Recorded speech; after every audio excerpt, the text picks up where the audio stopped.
They called her the Chinese whore in the red dress, a beautiful widow whose saddles were worth more than her life in their eyes. When she walked into Thompson's trading post carrying leather that could outlast any man in Wyoming territory, the town saw only prey. But the woman in the worn chipao understood something they didn't. Survival isn't about being safe. It's about being valuable enough that they can't afford to destroy you. Before you hear how a hammer became louder than a gun, and a barn fire revealed who truly belonged on the frontier, like this video and comment your city below so I can see how far Maylene's story travels across the world. The dust hung in the air like judgment itself. Maylene Zhao stood at the entrance of Thompson's trading post, her fingers wrapped around 2 hand-stitched saddles that represented 6 months of work. The leather was dark as river stones, the stitching so precise it looked like calligraphy written in waxed thread. Each saddle weighed exactly what it should, not an ounce of wasted material, not a stitch placed without purpose. She'd learned the craft from her husband before the railway accident took him, before the mining company declared his death an unfortunate incident and paid her exactly nothing, before she discovered that a Chinese widow with skill in her hands was worth less than the leather she could turn into art. The red chipao she wore had been beautiful once. Now it bore the permanent stains of saddle soap and dye. The hem frayed from kneeling on workshop floors, the high collar slightly askew from where she'd mended it by candlelight. But it was still red, defiant, unmistakable, impossible to ignore.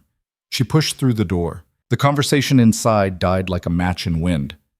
4 men stood near the counter, ranchers by the look of their worn boots and sun-creased faces. They turned as one, their expressions shifting from curiosity to something colder. The shopkeeper, Albert Thompson, didn't bother looking up from his ledger. "We're closed to peddlers," he said. Maylene walked forward anyway, setting both saddles on the counter with deliberate care. The leather made a solid sound against the wood, the sound of quality meeting indifference. "These are custom saddles," she said, her English careful and clear. "Built for long trails. I'm selling them." Thompson finally looked up.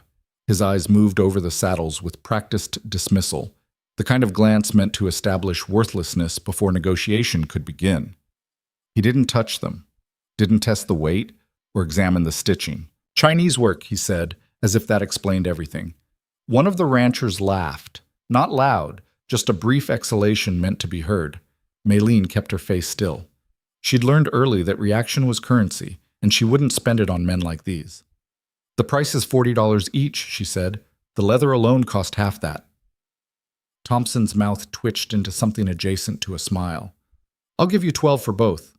The insult was so profound it took her breath. $12 wouldn't cover the cost of materials, let alone 6 months of labor.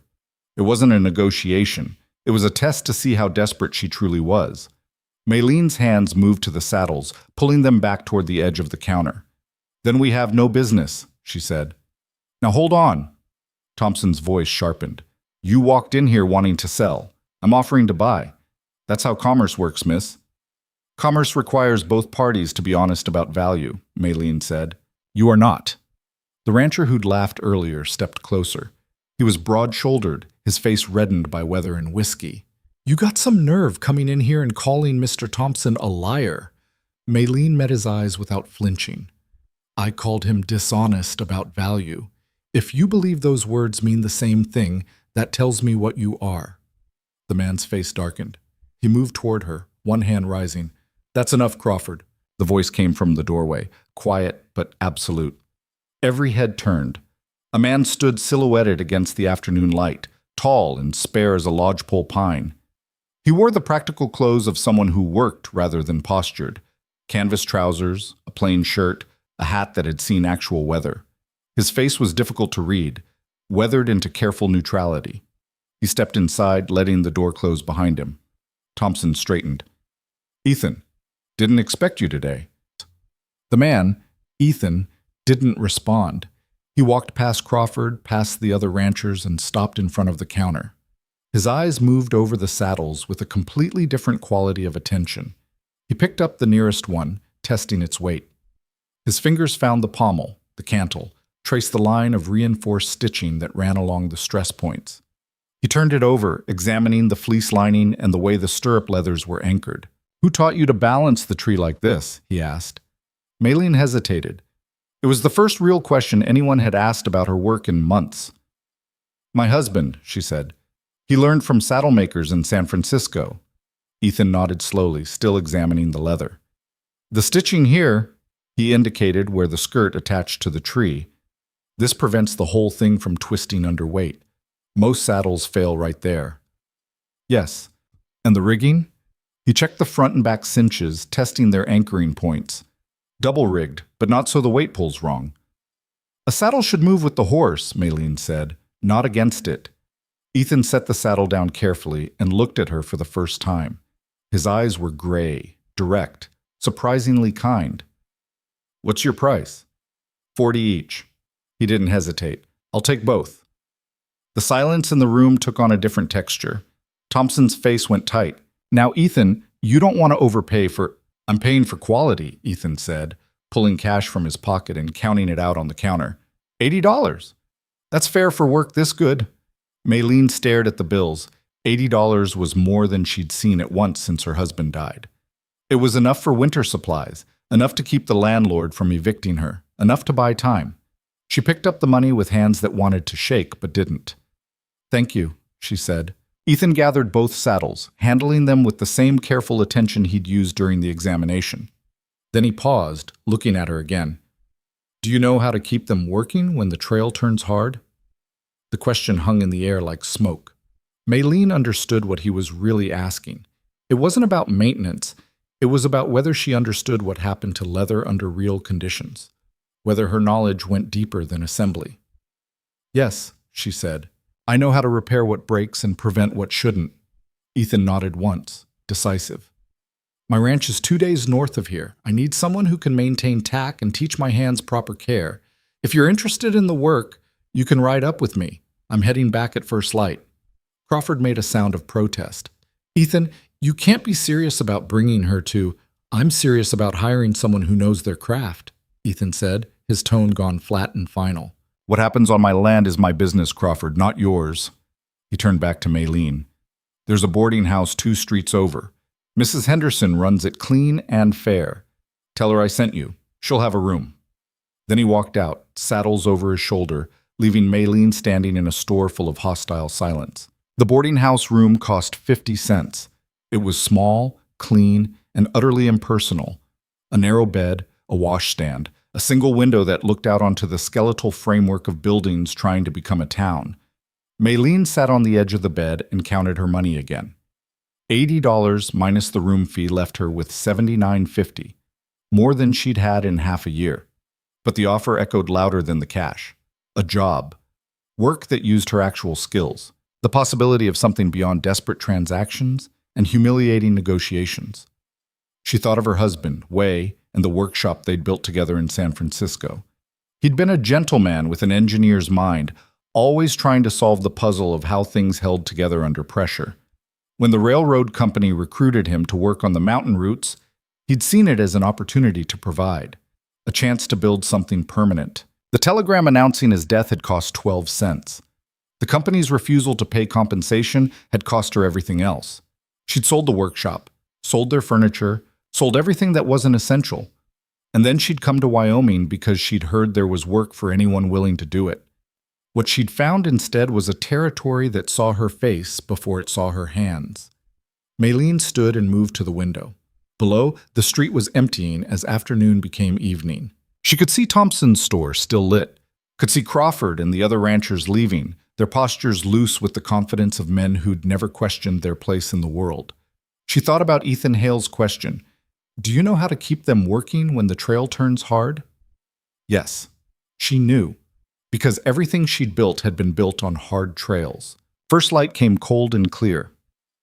Maylene stood outside the boarding house with a single canvas bag containing everything she owned, 2 changes of clothes, her sewing kit, a small box of tools Way had left her, and a daguerreotype of them together on their wedding day.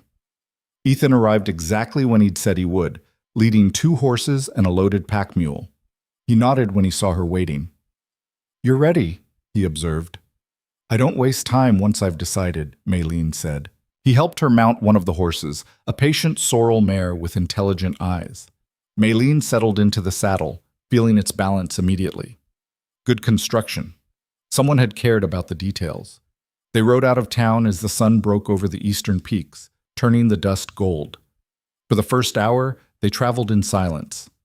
Maylene watched the landscape change from the cramped geometry of settlement back into something wilder. The trail followed a river valley, climbing gradually toward distant mountains that still held snow on their peaks. "Your husband?" Ethan said eventually. "The railroad took him?" "Yes." "I'm sorry." Maylene glanced at him. His expression remained neutral, but the words sounded genuine. "Did they compensate you?" he asked. "No, they said he knew the risks." Ethan's jaw tightened almost imperceptibly. "That's a convenient way to avoid responsibility." "It's just the way of things," Maylene said. "For some of us. Doesn't make it right." They rode on. Around midday, the trail narrowed as it climbed alongside a steep ravine. The river ran below them, white and loud. Ethan slowed his horse, studying the path ahead. A freight wagon stood partially blocking the trail. Its rear axle canted at a wrong angle. Two men were arguing near the wheel, one gesturing angrily, the other shaking his head. Ethan guided his horse closer. "Need help?" The older of the two men, gray-bearded and exhausted-looking, turned. "Wheel bearing's gone. We're trying to decide if we can make it to the next station or if we're stuck here." Ethan dismounted and examined the wheel. Maylene stayed mounted, but her eyes found the problem immediately. The bearing housing showed a hairline crack, invisible unless you knew where to look, but fatal under load. "You see it?" Ethan asked quietly, looking up at her. Maylene dismounted and knelt beside the wheel. She pointed to the crack without touching it. "Here, the housing is compromised. If you try to move with weight on it, the whole assembly will fail. When that happens, the wagon will drop and could roll." The younger man, probably the older one's son, bristled. "We've been running wagons for 20 years. I think we know—" "She's right," Ethan said flatly. "Look at the stress pattern. That crack's been growing for days." The older man knelt, peering at where Maylene indicated. His face changed as he saw it. "Christ," he breathed, "we would have dumped the whole load into the ravine." Maylene stood. "You need to unload everything, remove the wheel, and repair the housing before you move. If you have tin and solder, you can brace it well enough to reach help." The son was staring at her now, his hostility replaced by reluctant respect. "We've got tin," the older man said, "but neither of us knows how to make that kind of repair." Maylene glanced at Ethan, who nodded. "I'll show you," she said. It took 3 hours. Maylene directed the unloading, positioning the wagon so the damaged wheel could be removed safely. She used their tin stock and a small portable forge to create a reinforcing sleeve that fit around the cracked housing. The work required precision. Too much heat would warp the bearing, too little wouldn't properly fuse the metals. Ethan watched her work with the same careful attention he'd given the saddles. When she finished, the wheel went back on smoothly. The bearing turned true. The older man tested it twice, his expression moving from skepticism to amazement. "That'll hold," he said. "Better than new, even." His son cleared his throat awkwardly. Thank you, both of you." Maylene wiped her hands on a rag. "Be careful loading. Check the repair every few miles." As they rode away, Ethan was quiet for a long time. Finally, "You didn't have to help them." "No," Maylene agreed, "but you did anyway." "The alternative was watching them die when the wagon fell," she said simply. "I've seen enough death." Ethan nodded slowly, as if she'd confirmed something he'd been wondering about. They made camp that night in a grove of cottonwoods near a creek. Ethan built a fire while Maylene tended the horses, checking their hooves and adjusting their picket lines. Over coffee and salt pork, Ethan told her about the ranch. "It's not large," he said. 200 acres of grazing land, maybe 30 head of cattle. I've got 4 men who work steady, good hands mostly. They're used to hard work and they don't complain much." "But," Maylene prompted, hearing the unspoken qualifier, "but they've never worked with a woman, especially not one who knows more about leathercraft than they do." "They'll resent me." "Some might," Ethan admitted. "At first." Maylene poured herself more coffee. The night was cold enough to see breath, and the stars were scattered across the sky like thrown salt. "Why did you hire me?" she asked. Ethan considered the question while staring into the fire. "Because skill matters more than comfort." he said eventually. And because the men who laughed at you in that store have been laughing at the wrong things their whole lives. I'm tired of it. It was the most he'd said at once since they'd met. Maylene studied his profile in the firelight. He was perhaps 40, maybe younger. Age was hard to judge on faces carved by wind and sun. There was no ring on his finger, no mention of family. "You live alone?" she asked. "Mostly. The hands bunk in the old barn. I've got a house, small but sound. There's a separate cabin that used to be for guests. You'd stay there." "And the work?" "Maintaining all the tack, saddles, bridles, harnesses, teaching the men to care for their equipment properly instead of running it into the ground. I've also got a buckboard that needs rebuilding and 3 pack saddles that are more patches than original leather." Maylene nodded. It was real work, honest work. "What about the town?" she asked. "The people you buy from, sell to. Will they accept business with someone like me?" Ethan's expression hardened. "I don't conduct business with men who judge a person's worth by their face. If they can't see past that, they can take their money elsewhere." The fire popped, sending sparks spiraling upward. "You'll lose customers," Maylene said. "I'll lose the wrong customers," Ethan corrected. "There's a difference." They sat in silence after that, listening to the creek and the night sounds of the wilderness. Maylene thought about the path that had brought her here, from a workshop in San Francisco to a widow's desperate wandering to this moment beside a fire with a stranger who saw her hands before her heritage. "I'll work hard," she said quietly. "I'll earn what you're paying." "I know," Ethan said. "That's why I hired you." The ranch appeared near sunset the following day, nestled in a wide valley where a creek split into 3 smaller streams. The house was log-built and practical, smoke rising from its chimney. The barn stood solid and well-maintained. Several corrals held horses and a small herd of cattle. 4 men emerged from the barn as they approached, their postures curious but guarded. Ethan dismounted and gestured for Maylene to do the same. "This is Maylene Zhao," he said to the assembled hands. "She's a master leatherworker, and she'll be maintaining our tack and teaching proper equipment care. Her judgment on anything involving saddles, harnesses, or repairs is final." The men said nothing, but Maylene could read their faces. 3 showed variations of skepticism. The 4th, a young man barely 20, looked openly hostile. "That cabin," Ethan pointed to a small structure set apart from the main buildings, "is hers. Anyone who has a problem with that can collect their wages and leave tonight." The silence stretched. Finally, the oldest of the 4, a weathered man with silver in his beard, stepped forward. "Name's William," he said to Maylene. "I run the horse string. Welcome to the ranch." It wasn't warm, but it wasn't hostile either. Maylene nodded acknowledgement. The young man who'd looked angry spoke up. "Boss, you can't expect us to take orders from—" "I expect you to recognize skill when you see it, Marcus," Ethan cut him off. "If you can't do that, there's other ranches looking for hands." Marcus's face went red, but he fell silent. Ethan turned to Maylene. "I'll show you the cabin. We'll start work in the morning." The cabin was small but well built, with a stone fireplace, a bed frame, a table, and 2 chairs. Someone had recently cleaned it, and there was firewood stacked beside the hearth. "It's not much," Ethan said. "It's more than I had yesterday," Maylene replied. He nodded and moved toward the door, then paused. "They'll test you," he said. "Not meanly, necessarily, but they'll want to see if you know what you claim to know." "I understand." "And if you need anything—" "I'll ask," Maylene finished. "I'm not proud, just skilled." Ethan smiled slightly, the first time she'd seen the expression on his face. "Fair enough," he said, and left. Maylene stood alone in her new home, listening to the unfamiliar sounds of the ranch settling into evening. She thought of Wei and the promises they'd made to each other. She thought of the red chipao that marked her as different, as other, as foreign. And she thought of the saddles she'd made, perfect, balanced, built to last. Tomorrow, she would prove she belonged here, not because anyone granted her permission, but because her hands could build what this place needed. Dawn arrived with the sound of horses moving in the corrals and men's voices carrying across the cold air. Maylene woke to unfamiliar sounds in an unfamiliar place, her body still expecting the cramped boarding house room, the distant noise of a town trying to pretend it was a city.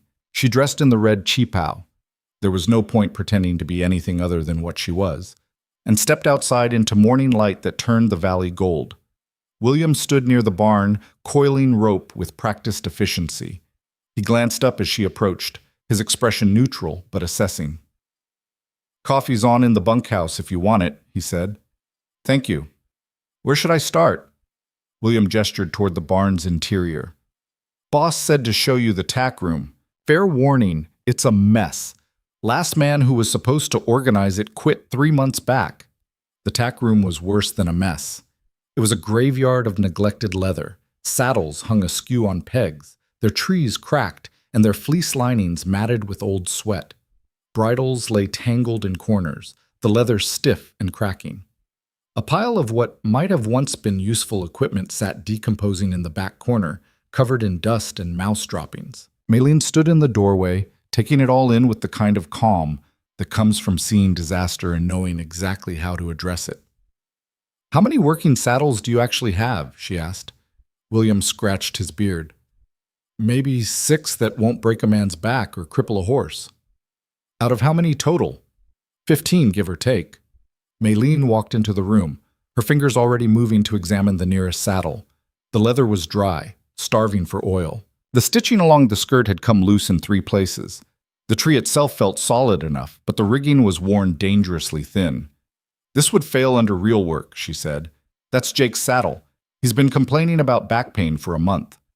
Because the tree is sitting wrong. When the rigging fails, the whole saddle shifts forward. It's putting all the rider's weight on the horse's shoulders instead of distributing it properly." She set it down carefully. "He's lucky he hasn't been thrown." William was watching her with the kind of attention a man gives to someone who might actually know what they're talking about. "Can you fix it?" "I can fix all of them," Maylene said. "But it'll take time. Weeks, maybe. And I'll need supplies, leather, tools, oil, thread. Make a list. Boss will get what you need." And Maylene pulled a small notebook from her pocket, one of the few things she'd kept from the workshop, and began walking through the room, cataloging damage. William followed, occasionally offering context about which saddle belonged to which hand, which horses were hardest on equipment, which men were careful, and which were careless. "That one's Marcus's," he said, pointing to a saddle that looked newer than the rest, but showed signs of rough handling. "He's hard on gear. Thinks breaking equipment proves he's working hard. It proves he doesn't understand the relationship between tool and task," Maylene said, examining where Marcus had apparently forced a too large bit into a bridle, warping the leather beyond repair. William made a sound that might have been a suppressed laugh. They were still cataloging when Marcus himself appeared in the doorway, his expression already set to hostile. "Boss wants the buckboard ready by noon," he said to William, pointedly not looking at Maylene. "Says we're hauling supplies to the north pasture." "I'll have it ready," William said. Marcus started to leave, then stopped, turning to face Maylene directly for the first time. "You planning to work or just look at things and talk?" Maylene met his eyes without expression. "I'm planning to repair equipment that's been neglected for months, including yours. My gear's fine. Your saddle's rigging is fraying. Your bridle has a cracked bit that's probably cutting your horse's mouth. Your reins are twisted from improper storage. None of that is fine." Marcus's face darkened. "You calling me careless?" "I'm observing that your equipment is damaged. Whether that's carelessness or ignorance, I can't say." William coughed, the sound carefully neutral. Marcus took a step into the room. "You got some nerve coming here and—" "Marcus," Ethan's voice came from behind him, quiet but absolute. "The buckboard." Marcus's jaw worked, but he turned and stalked away without another word. Ethan stepped into the tack room, his eyes moving over the chaos with an expression of weary recognition. "I should have dealt with this months ago," he said. "Most people don't see problems until they become catastrophes," Maylene replied. "What do you need?" She handed him the list she'd been compiling. Ethan read through it, his eyebrows rising slightly at the length. "This is extensive. The damage is extensive. I can work with what you have for immediate repairs, but if you want equipment that lasts, these supplies are necessary." Ethan nodded slowly. "I'll ride to town tomorrow. Should have everything back by end of week." "Thank you." He started to leave, then paused. Marcus is young and proud. He'll come around. Or he won't, Maylene said. Either way, his saddle needs repair. This time Ethan definitely smiled. The morning passed in careful work. Maylene started with the worst cases. Saddles so damaged they were dangerous. She couldn't fix them properly without supplies, but she could at least make them safer. Oil for the starving leather, temporary stitching to reinforce failing points, adjustments to trees that had been sitting wrong for so long, the horses had probably developed sore backs. William brought her coffee around mid-morning, setting it down on the workbench without comment. An hour later, Jake appeared, a broad man in his 30s with the careful movements of someone whose back hurt more than he admitted. William says you're fixing the saddles, he said. Yes. Mind giving me trouble? Maylene gestured to where she'd set it aside. The rigging's worn through on one side. It's making the saddle sit forward and putting all the pressure on your lower back instead of your seat. Jake examined the rigging, his expression shifting from skepticism to recognition. That's exactly where it hurts. I've reinforced it temporarily, but it needs complete replacement. When the supplies arrive, I'll rebuild it properly. How long will that take? A day? Maybe 2. But you'll need to use a different saddle in the meantime.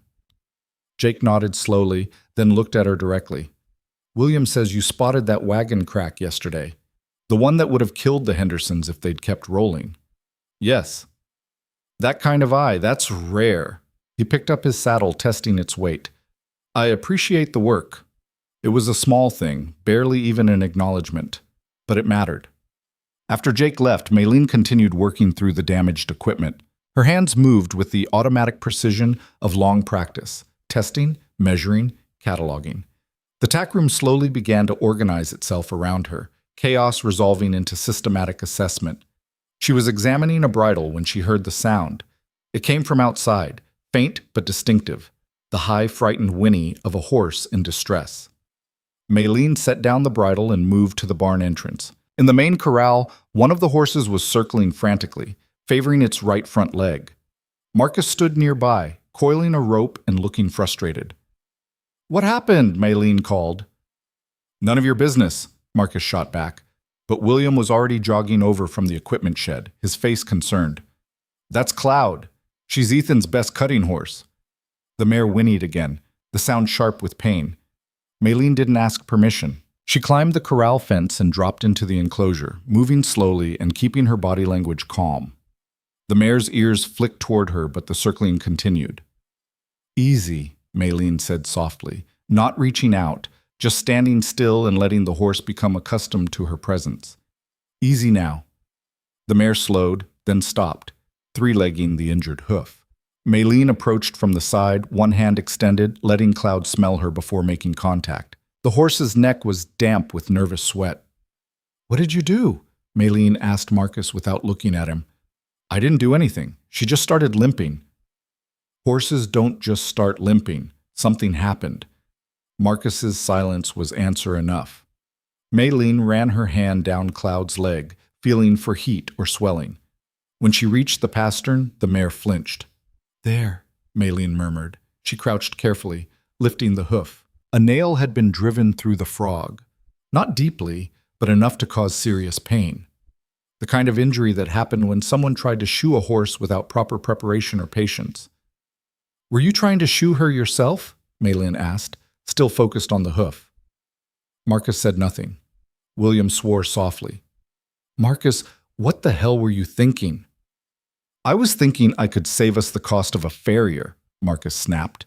It's not that complicated, except when you drive a nail through the soft tissue, Maylene said, her voice dangerously quiet. She looked up at Marcus. Did you even check the hoof first, clean it, make sure the nail would go through the hoof wall and not the quick? I know how to shoe a horse. Clearly, you don't. Marcus's face went red. Listen here. No, you listen. Maylene stood, still holding Cloud's hoof up. This mare is in pain because you were too proud to admit you don't know what you're doing. If this gets infected, she could go lame permanently. Is your pride worth more than Ethan's best cutting horse? The silence that followed was broken only by Cloud's labored breathing. William spoke first. Can you fix it? I need to remove the nail, clean the wound, and pack it with something to prevent infection. Do you have any honey? Honey? It prevents infection better than anything else. If you don't have honey, I need strong alcohol and clean cloth. William headed for the bunkhouse at a jog. Maylene turned back to Marcus. Help me hold her steady. She's going to react when I pull the nail. For a moment, she thought he would refuse. Then, grudgingly, he moved to Cloud's head, gripping the halter. If she strikes out, move, Maylene said. Don't try to hold her. She's already hurt and frightened. Marcus nodded once, his jaw tight. William returned with a bottle of whiskey and several clean rags. Maylene doused a rag in alcohol and cleaned around the nail entry point as much as possible while the nail was still in place. Ready? She asked. Marcus braced. William stood nearby, ready to help if needed. Maylene gripped the nail head and pulled it out in one smooth motion. Cloud screamed and tried to rear, but Marcus held firm, and Maylene had already released the hoof, stepping clear. The mare danced sideways, then stopped, breathing hard. Blood welled from the wound. Not arterial, thank everything, but steady. Maylene waited a moment for Cloud to calm, then approached again, speaking softly. This time when she lifted the hoof, she worked quickly. She cleaned the wound with alcohol-soaked cloth, watching for any sign of debris or dirt driven deep by the nail. The puncture was clean, lucky, given how it could have gone. She packed the wound with alcohol-soaked cloth and bound it carefully with more strips, creating a temporary dressing that would keep dirt out while allowing drainage. She needs to stay off this hoof as much as possible for 3 days, Maylene said, releasing Cloud and stepping back. Keep the dressing clean. Change it twice a day. If you see red streaks moving up the leg or smell anything foul, infection's setting in and you'll need a veterinarian fast. William nodded, his expression grim. I'll watch her. Maylene looked at Marcus. The next time you decide to work on an animal without proper knowledge, ask for help first. Pride is expensive. Sometimes it costs lives. She walked away before he could respond, her hands shaking slightly with the aftermath of adrenaline. Back in the tack room, she sat down heavily on a work stool. Her cheapao bore new stains, horse sweat, blood, alcohol. She should care. She didn't. The door darkened. Ethan stood there, his expression unreadable. William told me what happened. Then you know Marcus could have permanently lamed your best horse. I know you stopped it from being worse than it was. Ethan stepped inside, leaning against the workbench. Thank you. Maylene nodded, not trusting herself to speak. Marcus is young, Ethan said after a moment.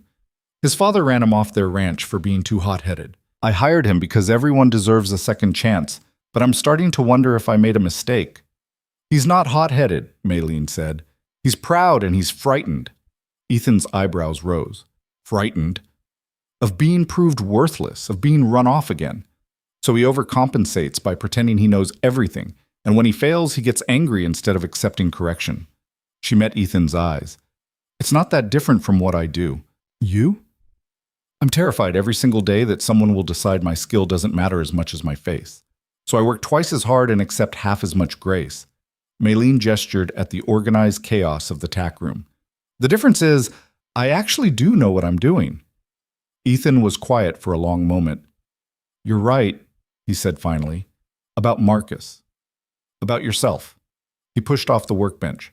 But for what it's worth, your skill matters here. Your face is just the bonus of getting to work with someone interesting. He left before she could formulate a response. The rest of the day passed in steady work. Maylene finished cataloging the damaged equipment and began the time-consuming process of cleaning and oiling leather that had been neglected for months. It was meditative work, repetitive enough to let her mind drift, but requiring enough attention to keep her present. Jake came by again near evening, this time with the other 2 hands she hadn't properly met yet. One was a thin man named Samuel with careful hands and a quiet manner. The other was Charlie, barely older than Marcus but with an open, curious face. William says you grew up in San Francisco, Charlie said, watching her work oil into a bridle. I lived there, yes. What was it like? I've never been anywhere bigger than a mining camp. Maylene considered the question. Loud? Crowded? Always changing. You could find anything you wanted if you looked hard enough, but you could also disappear completely if you weren't careful. Do you miss it? I miss what I had there, Maylene said carefully. Not the city itself. Samuel spoke up, his voice soft. William mentioned your husband. I'm sorry for your loss. Thank you. Was he the one who taught you leatherwork? He taught me saddle making. I already knew basic leathercraft from my grandfather. Maylene set down the bridle and picked up another. My husband believed tools should be perfect. He said a flawed tool produces flawed work, no matter how skilled the hands. Smart man, Jake observed. He was. Maylene's hands kept moving, steady and sure. He died believing the railroad company valued his skill. Turned out they only valued what they could extract from it. The men exchanged glances but said nothing. Charlie cleared his throat. For what it's worth, we're glad you're here. This stuff, he gestured at the tack room. We knew it was bad, but none of us knew how to fix it properly. William could have learned, Maylene said. He has good instincts. William's got enough to manage without adding this, Jake said. And the rest of us, he shrugged. We know horses and cattle. Leatherwork's different. They stayed a while longer, asking occasional questions about technique, about how to tell when a saddle needed replacement versus repair, about proper storage and maintenance. Maylene answered each question fully, showing them what to look for, how to test leather for structural integrity. It was close to dark when they finally left.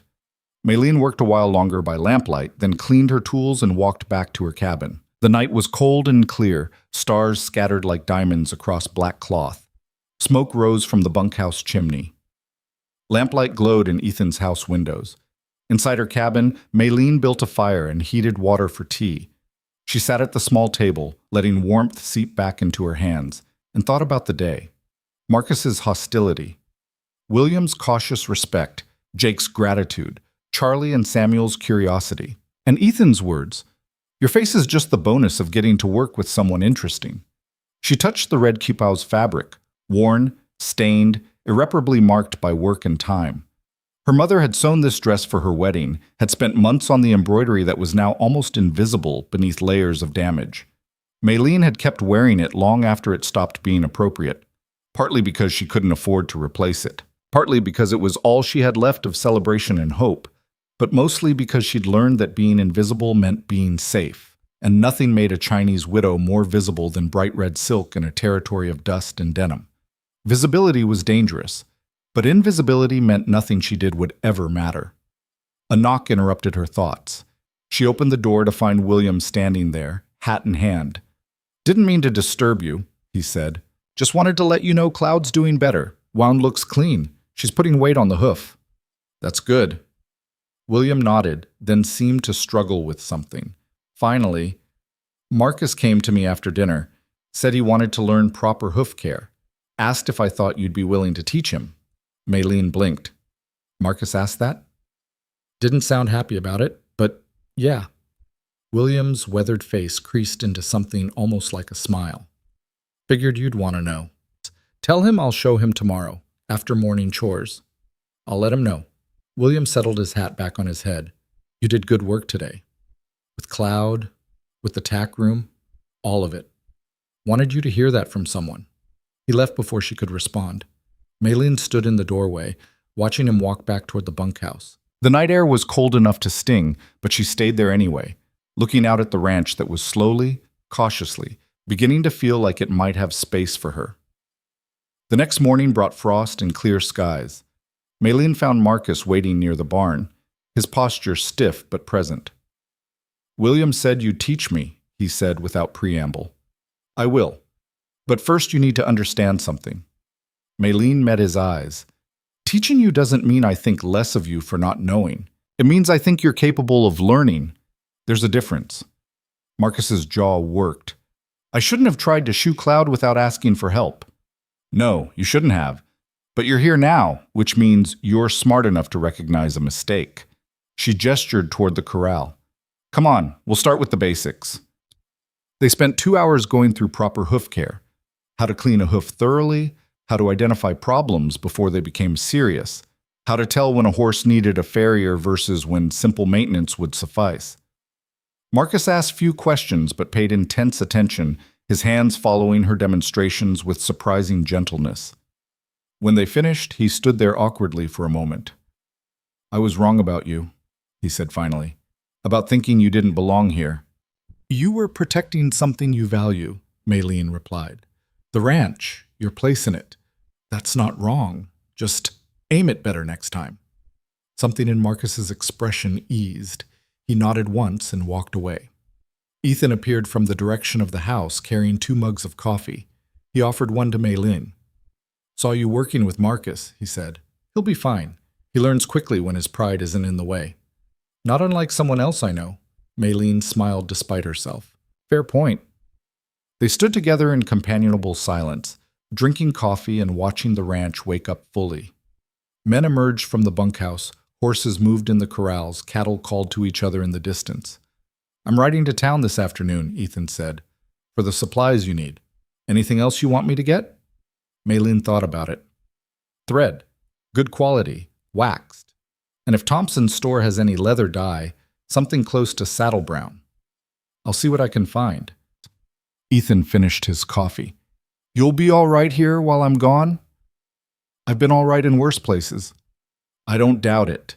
He started to leave, then paused. The men respect you already. That's not something I expected to happen this quickly. They respect competence. I just happen to have it. It's more than that. Ethan looked at her seriously. They respect courage. And you've got that in quantities most people never find. Before she could respond, he was walking away, leaving her standing there with cooling coffee and a strange warmth in her chest that had nothing to do with the drink. The day passed in steady work. Maylene continued organizing the tack room, making careful repairs where possible, setting aside equipment that needed complete rebuilding. William checked on her periodically, sometimes bringing questions from the other hands, sometimes just ensuring she had what she needed. Late afternoon brought an unexpected visitor. A freight wagon pulled up to the ranch house, driven by the gray-bearded man whose wheel Maylene had repaired on the trail. He climbed down stiffly, spotted Maylene near the barn, and walked over with something wrapped in burlap. Miss Zhao, he said, nodding respectfully. Name's Henry Henderson. Don't know if you remember. I remember. The wheel bearing. Is the repair holding? Like it was forged by a master smith.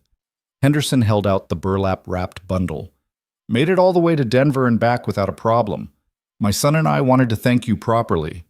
Maylene unwrapped the bundle carefully.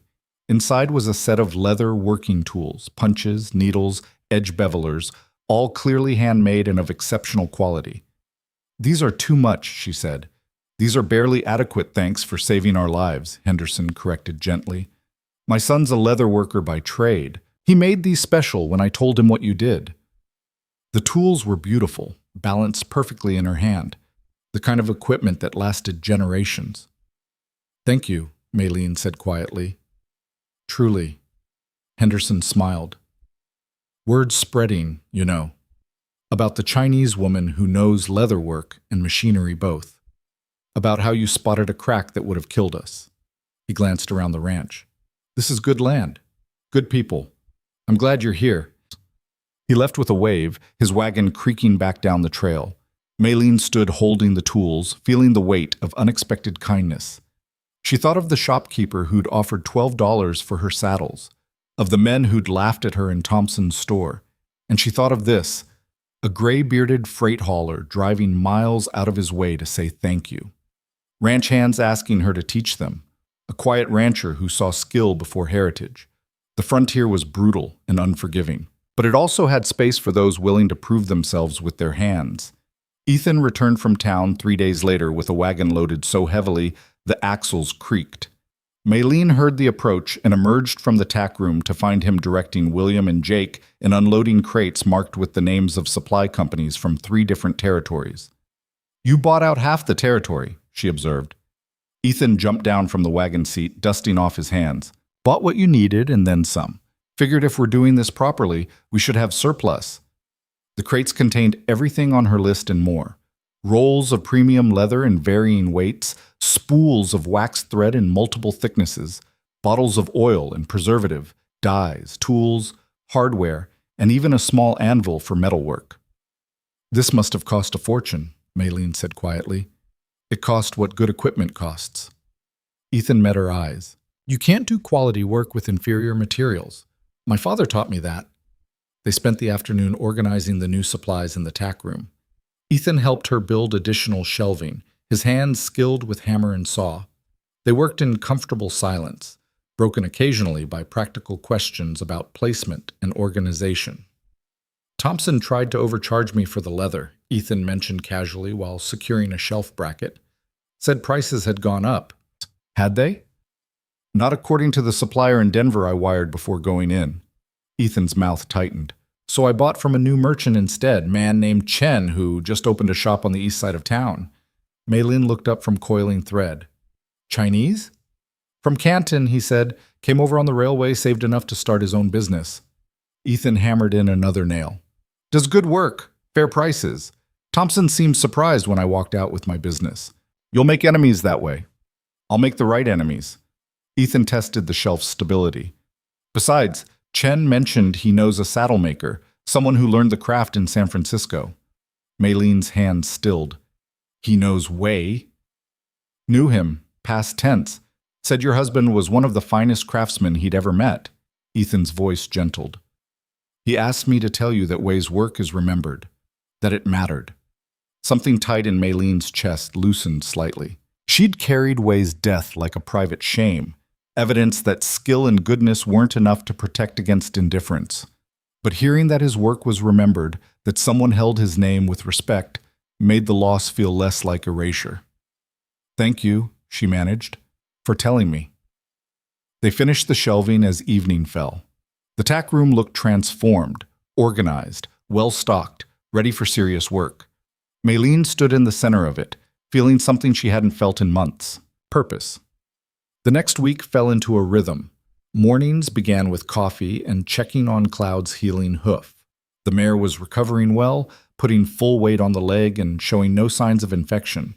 Marcus checked on her religiously, his earlier defensiveness replaced by careful attention. After morning chores, Mei-Lin worked in the tack room while the hands went about ranch business. But increasingly, they found reasons to stop by. Jake wanted to learn how to identify weak points in leather before they failed.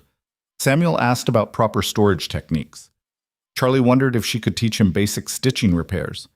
Even Marcus appeared one afternoon carrying a bridle he'd found in the old equipment pile. Think this can be saved? He asked. Mei-Lin examined it carefully. The leather was cracked and stiff, but the metalwork was solid and the basic structure sound. It'll take work, but yes. The leather needs to be reconditioned slowly. If you try to soften it too fast, it'll tear. Will you show me how? They spent 2 hours working the bridle back to life. Marcus's hands were surprisingly gentle, following her instructions precisely. When they finished, the bridle wouldn't win any beauty contests, but it was functional and safe. You've got good hands for this work, Mei-Lin told him. Marcus ducked his head, almost embarrassed. My mother used to do leather work, made gloves and such to sell. I watched her sometimes when I was small. Did she teach you? Tried to, but I was too busy trying to prove I was tough enough to work cattle like my father. His expression turned rueful. Figured delicate work was beneath me. There's nothing delicate about keeping a horse safe, Mei-Lin said, or keeping a rider from breaking his neck when equipment fails. Marcus nodded slowly. I'm starting to understand that. Word about Mei-Lin's skills spread beyond the ranch. Henry Henderson apparently talked, and his son talked, and within a fortnight, other ranchers began stopping by. Some wanted repairs, others wanted custom work. A few just wanted to see the Chinese woman who could spot failures before they happened. Ethan turned most of them away, politely but firmly.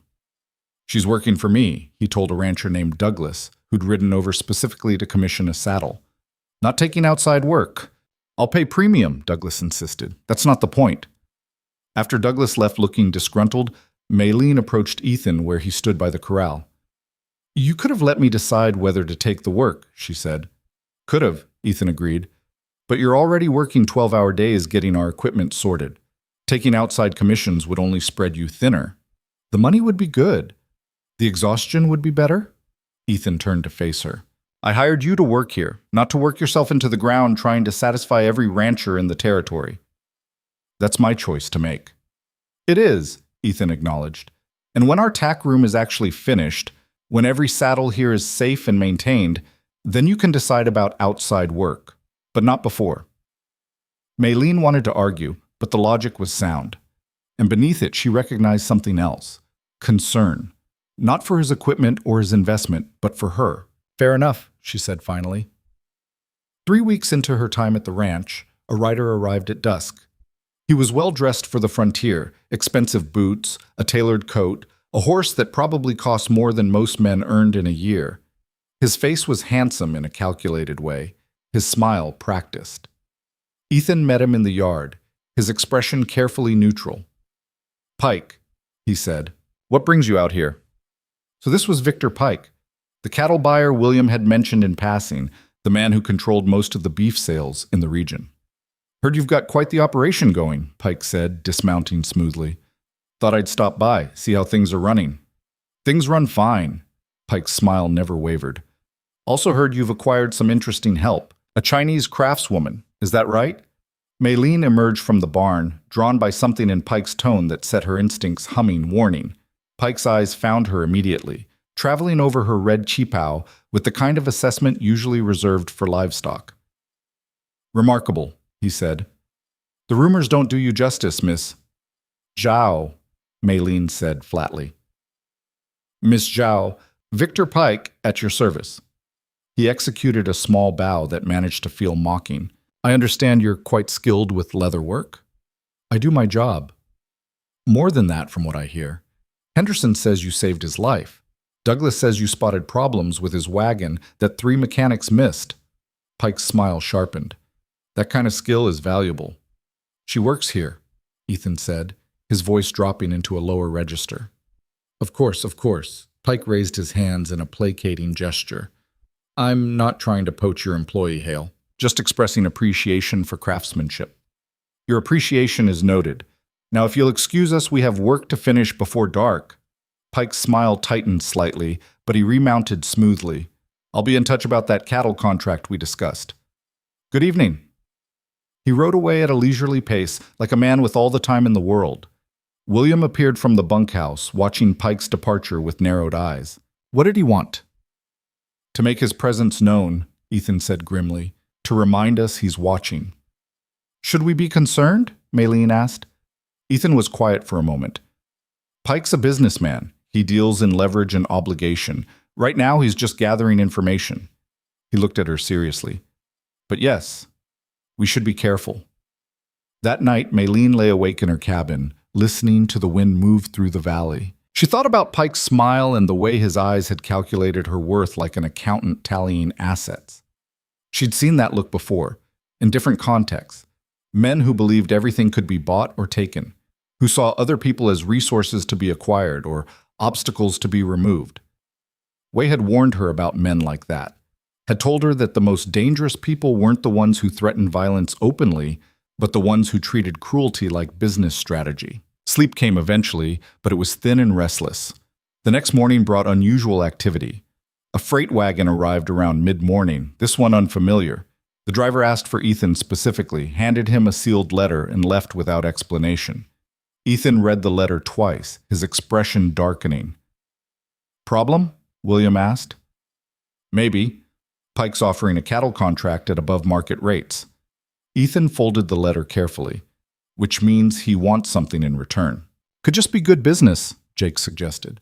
"Pike doesn't do just good business. Everything's transactional with him." Ethan tucked the letter into his pocket. "I'll ride into town tomorrow, talk to some other ranchers, see if he's making similar offers." But the next day brought its own crisis. Maylene was in the tack room working on rebuilding one of the pack saddles when she heard shouting from the direction of the corrals. She dropped her tools and ran outside. The barn's main door, a massive sliding panel that weighed several hundred pounds, had jammed completely shut. Charlie stood in front of it, yelling through the gap. "The horses are panicking! Something spooked them and now they're trapped!" Inside, Maylene could hear the frightened screaming of horses, the thunder of hooves against wood. A trapped, panicking horse could kill itself trying to escape. Multiple trapped horses were a catastrophe waiting to happen. Marcus was already trying to force the door open, his shoulder against the wood, feet braced. Samuel joined him, then Jake. The door didn't budge. "It's frozen," William said, examining the track. "Ice built up overnight and the wood warped. The whole mechanism's locked." "We need to break it down," Marcus insisted. You break this door, you'll have splinters flying and no way to contain the horses when they bolt, Maylene said, her mind already working through the problem. Give me a minute. She ran back to the tack room and grabbed her toolkit, the one Henderson's son had made for her. When she returned, she knelt by the track and studied the door's mechanism. The problem was clear. Ice had formed in the track overnight, and when someone tried to open the door that morning, it had wedged itself at an angle. Forcing it would either break the track completely or shatter the door panel. I need an axe, she said. A sharp one. Jake brought one from the equipment shed. Maylene positioned herself at the corner where the door met the track and began to carefully, precisely, remove thin curls of frozen wood from the frame. Not hacking, carving. Releasing pressure points millimeter by millimeter. Inside, the horses continued to panic. The sound was terrible, pure fear translated into screaming and the crash of bodies against barriers. Faster, Marcus urged. Precision matters more than speed right now, Maylene replied, her hand steady despite the urgency. If I remove too much at once, the whole frame will collapse. She worked methodically, feeling the way the wood responded to each cut. Testing, adjusting. Her hands remembered Way's lessons about stress and structure, about how materials failed and how they held. Sweat ran down her face despite the cold. Her muscles burned from the awkward angle and the controlled force required. Then, a subtle shift in the resistance. Now, she said. Push, gently. The men applied pressure to the door. It resisted for a breath, 2 breaths. Then it slid open with a deep, grinding thud that echoed across the valley. The horses burst out like water from a broken dam. The hands scattered, letting them run to the open corral where they could calm down safely. When the last horse emerged, Cloud, ironically, moving fine on her heeled hoof, Maylene sat back on the ground, her arms trembling with exhaustion. William crouched beside her. That was impressive work. That was patience, Maylene corrected. Nothing impressive about it. Most people would have tried to force it, Jake said. Would have made everything worse. Ethan arrived at a run from the northern pasture, having heard the commotion. He took in the open barn door, the scattered horses now calming in the corral, Maylene sitting on the ground with an axe beside her. What happened? William explained while Maylene caught her breath. When he finished, Ethan extended a hand and helped her to her feet. You all right? He asked quietly. Just tired. Charlie, get her some water, Ethan called. Then to Maylene. You probably saved us from losing at least 2 horses. If they'd kept panicking in there, I know. Maylene accepted the water Charlie brought and drank deeply. The door track needs to be planed properly and the wood treated so this doesn't happen again. I'll handle it this afternoon, Ethan said, but right now you should rest. I have saddles to... The saddles can wait an hour, Ethan interrupted gently. You just did hard labor for half an hour straight. Sit down. Breathe. The quiet authority in his voice made arguing pointless. Maylene walked to the fence and sat on the bottom rail, watching the horses settle. The hands gradually returned to work, but the atmosphere had shifted again. She caught Marcus looking at her with something approaching awe. Samuel nodded respectfully as he passed. Even Jake, usually so contained, smiled genuinely. The ranch fell silent in the way places do after crisis passes. Not peaceful exactly, but relieved. The kind of quiet that comes from collective survival. That evening, William knocked on her cabin door. The hands and I were talking, he said. We wanted to ask if you'd join us for dinner in the bunkhouse tonight. Nothing fancy, just stew and bread, but it seems right to share a meal together. Maylene hesitated. The bunkhouse was the hands' private space, their refuge from the day's labor. Being invited inside was significant. I'd be honored, she said. The bunkhouse was warm and cluttered with the accumulated possessions of working men. Boots by the door, jackets on hooks, playing cards scattered on a table. A pot of stew bubbled over the fire, filling the air with the smell of meat and vegetables and smoke. The men made space for her at the table with the kind of casual acceptance that meant more than any formal welcome could have. Over dinner, they talked about the day's events, about the horses, about upcoming work. Charlie asked about leather techniques. Samuel wondered about her life in San Francisco. Jake told stories about previous winters on the ranch. Marcus was quieter than usual, but when the conversation lulled, he spoke up. I want to apologize, he said, looking at Maylene directly, for how I acted when you first arrived. I was wrong, and I'm sorry. The bunkhouse went still. You were protecting something you valued, Maylene said. I understand that. Still shouldn't have been such an ass about it. No, she agreed. But you learned. That matters more than the mistake. Marcus nodded, something in his expression easing. Later, walking back to her cabin under stars so bright they seemed close enough to touch, Maylene thought about belonging, how it wasn't granted or given, but built through shared crisis and mutual respect, how it required both offering skill and accepting vulnerability. The men had seen her exhausted and shaking after saving the horses, had seen her not as some untouchable craftsperson, but as someone who worked until her hands trembled and still got the job done. That mattered. The following week passed peacefully. Maylene made steady progress through the tack room repairs. The hands continued learning maintenance techniques. Cloud healed completely. The barn door received proper treatment and began sliding smoothly again. Then Victor Pike returned. This time he arrived mid-afternoon with two men Maylene didn't recognize. They weren't ranch hands. Their clothes were too clean, their postures too alert. Hired muscle, she realized. Men paid to intimidate rather than work. Ethan was in town buying feed. William was his second in command, and he met Pike in the yard with three hands backing him. Hale around? Pike asked pleasantly. Out on business, William replied. Can I help you with something? Actually, I'm here to speak with Miss Zhao. Pike's smile had all the warmth of a knife blade. Business proposition. Maylene emerged from the tack room, wiping oil from her hands. Every instinct she possessed was screaming warning. Mr. Pike, she said evenly. Miss Zhao, I've been hearing more about your exceptional skills. Seems everyone who's seen your work is impressed. He dismounted, his hired men following suit. I'm prepared to offer you employment, triple what Hale's paying, plus a signing bonus. I'm employed already. Contracts can be broken. For the right price, everything's negotiable. My word isn't negotiable, Maylene said. I committed to working here. That commitment stands. Pike's smile thinned. You should think carefully about this. I'm a businessman with significant resources. Working for me would provide security you can't find on a small ranch like this. I have all the security I need. Do you? Pike took a step closer. His men mirrored the movement, a subtle threat. A Chinese woman alone in the frontier? That's a precarious position, Miss Zhao. Accidents happen. Opportunities disappear. People get hurt when they refuse reasonable offers. The yard went deadly quiet. William's hand moved to his belt where a knife hung. Marcus shifted his weight, ready to move. Samuel and Jake flanked them, their faces hard. That sounded remarkably like a threat, William said softly. Simply stating facts, Pike replied, his tone unchanged. Miss Zhao is a valuable asset. I prefer my assets working for me rather than against me. I'm not an asset, Maylene said, her voice cutting through the tension like a blade. I'm a person, and I'm telling you no.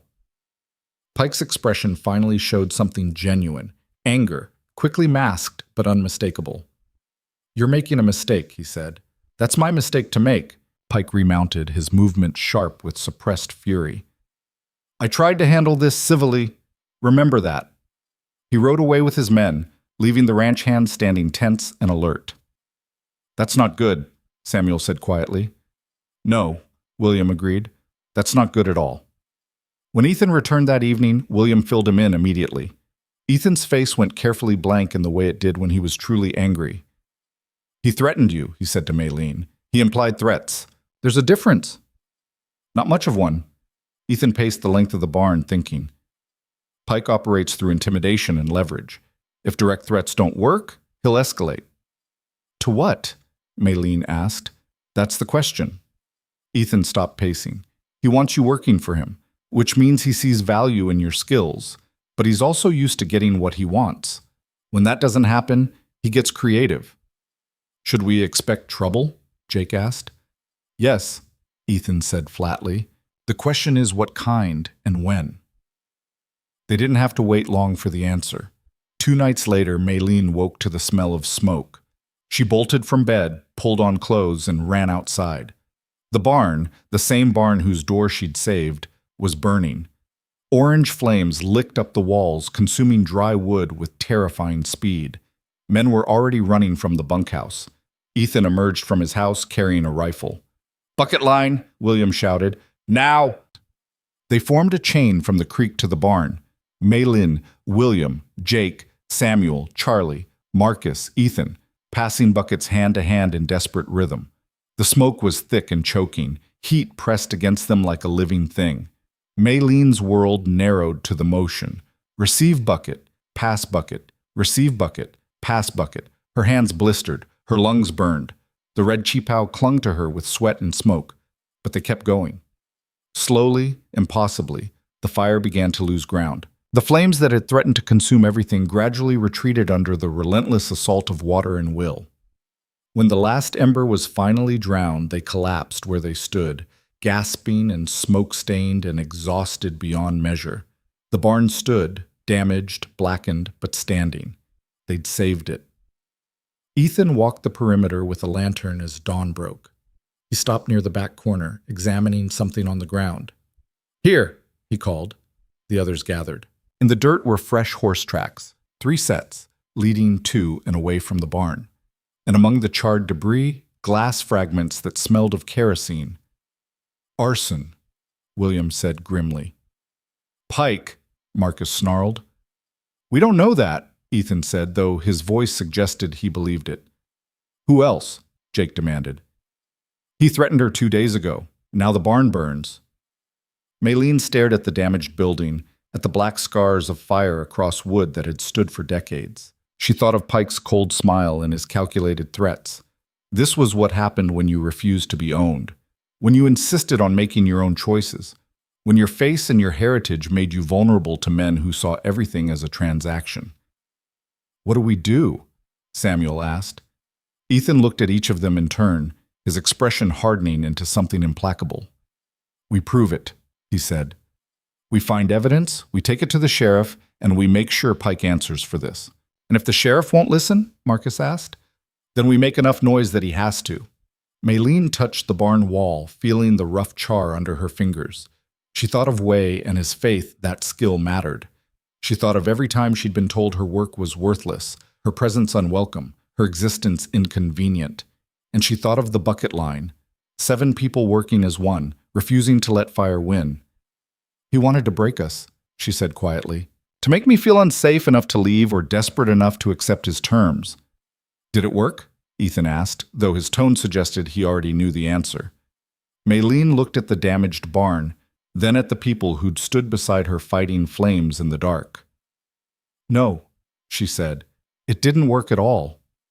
The morning after the fire brought cold clarity and the smell of charred wood that wouldn't wash out of their clothes for days. Maylin stood in the damaged barn, examining the structural integrity while the men cleared debris. The main supports had held, but 3 wall sections would need complete replacement. It could have been so much worse. Ethan returned from town before noon, his expression grim. He dismounted and gathered everyone in the yard. "Sheriff's coming out tomorrow to examine the evidence," he said. "But I talked to some people in town. Pike's been spreading a story." "What kind of story?" William asked. "That the fire was an accident, that we've been careless with lamp oil and hay storage." Ethan's jaw tightened. He's already establishing his version before the sheriff even investigates. "That's horseshit," Marcus said flatly. "We found kerosene bottles and fresh tracks. We know that, but Pike's got influence in town. Money buys credibility, and he's spent years building relationships with the merchants and the sheriff." Maylene felt something cold settle in her stomach. She'd seen this pattern before in San Francisco, the way wealth and connections could reshape truth until lies became official record. "So what do we do?" Samuel asked. "We document everything," Ethan said. "Photographs if possible. Written statements from each of us about what we saw and when. We make it harder for the sheriff to ignore facts." "And if he ignores them anyway?" Jake pressed. Ethan was quiet for a moment. "Then we take it higher. Territorial marshal if necessary. Pike might own the sheriff, but he doesn't own everyone." They spent the rest of the day preparing. William sketched the scene, marking where they'd found evidence. Charlie measured the burn patterns. Jake collected the glass fragments and stored them carefully. Maylene wrote out her account in precise detail, the smell that woke her, the timeline of events, the formation of the bucket line. That night, Pike made his next move. A rider arrived at dusk carrying an official-looking letter. Ethan read it twice, his face darkening with each word. "What is it?" William asked. "Legal notice. Pike's claiming I owe him money from a cattle contract 3 years ago. Says he has documentation proving the debt." Ethan handed the letter to William. "It's fabricated. I never signed this contract." William read it carefully. "The signature doesn't even look like yours." "No, it doesn't. But it's close enough that a sympathetic judge might accept it as genuine." "How much is he claiming?" Maylene asked. $500. The number hung in the air like an executioner's blade.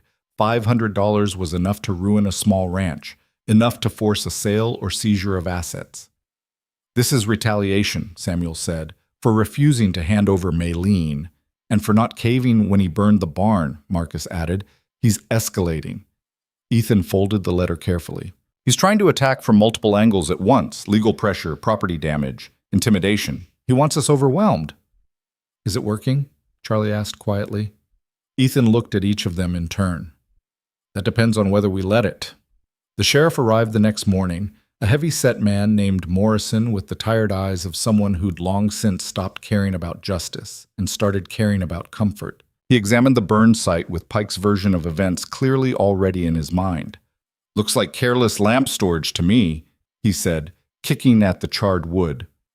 "Sheriff, we found kerosene bottles and fresh horse tracks," William said, pointing to where they'd marked the evidence. "Could have been your own horses. Could have been anyone passing through." "At 3 a.m, carrying kerosene?" Ethan's voice was carefully controlled. Morrison shrugged. "Accidents happen on ranches. Equipment failures, careless handling of flammables. You're lucky the whole place didn't burn." "This wasn't an accident," Maylene said quietly. Morrison looked at her for the first time, his expression shifting into something dismissive. "And you are?" "Maylene Zhao. I work here." "The Chinese woman." Morrison's tone made it clear what he thought about that. "I heard about you. Heard you've been causing quite a stir." "I've been doing my job." "Your job?" Morrison smiled without warmth. "See, that's interesting, because Mr. Pike mentioned you might be involved in some kind of insurance scheme, setting fires to collect money. The accusation was so absurd it took Maylene's breath away." "That's a lie," Ethan said, his voice dropping dangerously low. "Is it? Because from where I'm standing, we've got a suspicious fire and a woman with questionable background working here right when it happens." Morrison looked at Maylene with calculation. "Might be worth investigating further." You'd investigate her before you investigate actual evidence of arson?" William demanded. "I investigate what makes sense to investigate." Morrison turned to leave. "My report will reflect that this appears to be an accidental fire caused by improper storage practices. I suggest you folks be more careful in the future." He rode away without looking back. The silence he left behind was thick with rage and frustration. "He's on Pike's payroll," Marcus said flatly. "Has to be." "Probably," Ethan agreed, "which means local law enforcement won't help us." "Then what?" Jake asked. "We just let Pike destroy everything?" Ethan looked at Maylene, then at his gathered hands. "No. We go over Morrison's head. I'll wire the territorial marshal's office today. Explain the situation, request a proper investigation." "That'll take time," William observed, "and Pike won't wait." "I know." Ethan's expression hardened, which is why we also need to be ready for whatever comes next. What came next arrived 3 days later in the form of another legal document, this one summoning Ethan to appear in court regarding Pike's fabricated debt claim. The hearing was set for the following week. "He's trying to drain your resources," Maylene said, reading over Ethan's shoulder. "Legal fees, time away from the ranch, the stress of fighting false claims. Even if you win, it costs you." "That's the strategy," Ethan agreed. "Death by 1,000 cuts. Do you have a lawyer?" "Can't afford one. I'll represent myself." Maylene thought about the workshop in San Francisco, about the company lawyer who'd dismissed her claims with practiced ease, about how the legal system favored those who could afford to manipulate it. "He'll have a lawyer," she said. "Someone skilled at making lies sound like truth." "Probably." "Then you're walking into a fight with one hand tied behind your back." Ethan met her eyes. "Do I have another option?" Maylene was quiet for a moment, thinking. Chen, the merchant you mentioned, the one from Canton, does he know other Chinese business owners in town? A few, I think. Why? Because Chinese merchants deal with this kind of legal harassment constantly. They've learned how to fight back. She stood, decisive. I'm going to town with you tomorrow. I want to talk to Chen. The next morning, they rode into town together. Chen's shop was on the east side, away from the main commercial district, a deliberate placement that kept Chinese businesses separated from white-owned establishments. The store was small but well-organized, shelves stocked with both American and Chinese goods. Chen himself was a slight man in his 50s with sharp eyes and calloused hands. He recognized Ethan immediately and smiled. Mr. Hale, good to see you again. Mr. Chen, this is Meilin Zhao, the leather worker I mentioned. Chen's expression shifted to deep respect. He spoke in Cantonese. You're Wei Zhao's widow. Meilin's throat tightened. She responded in the same language.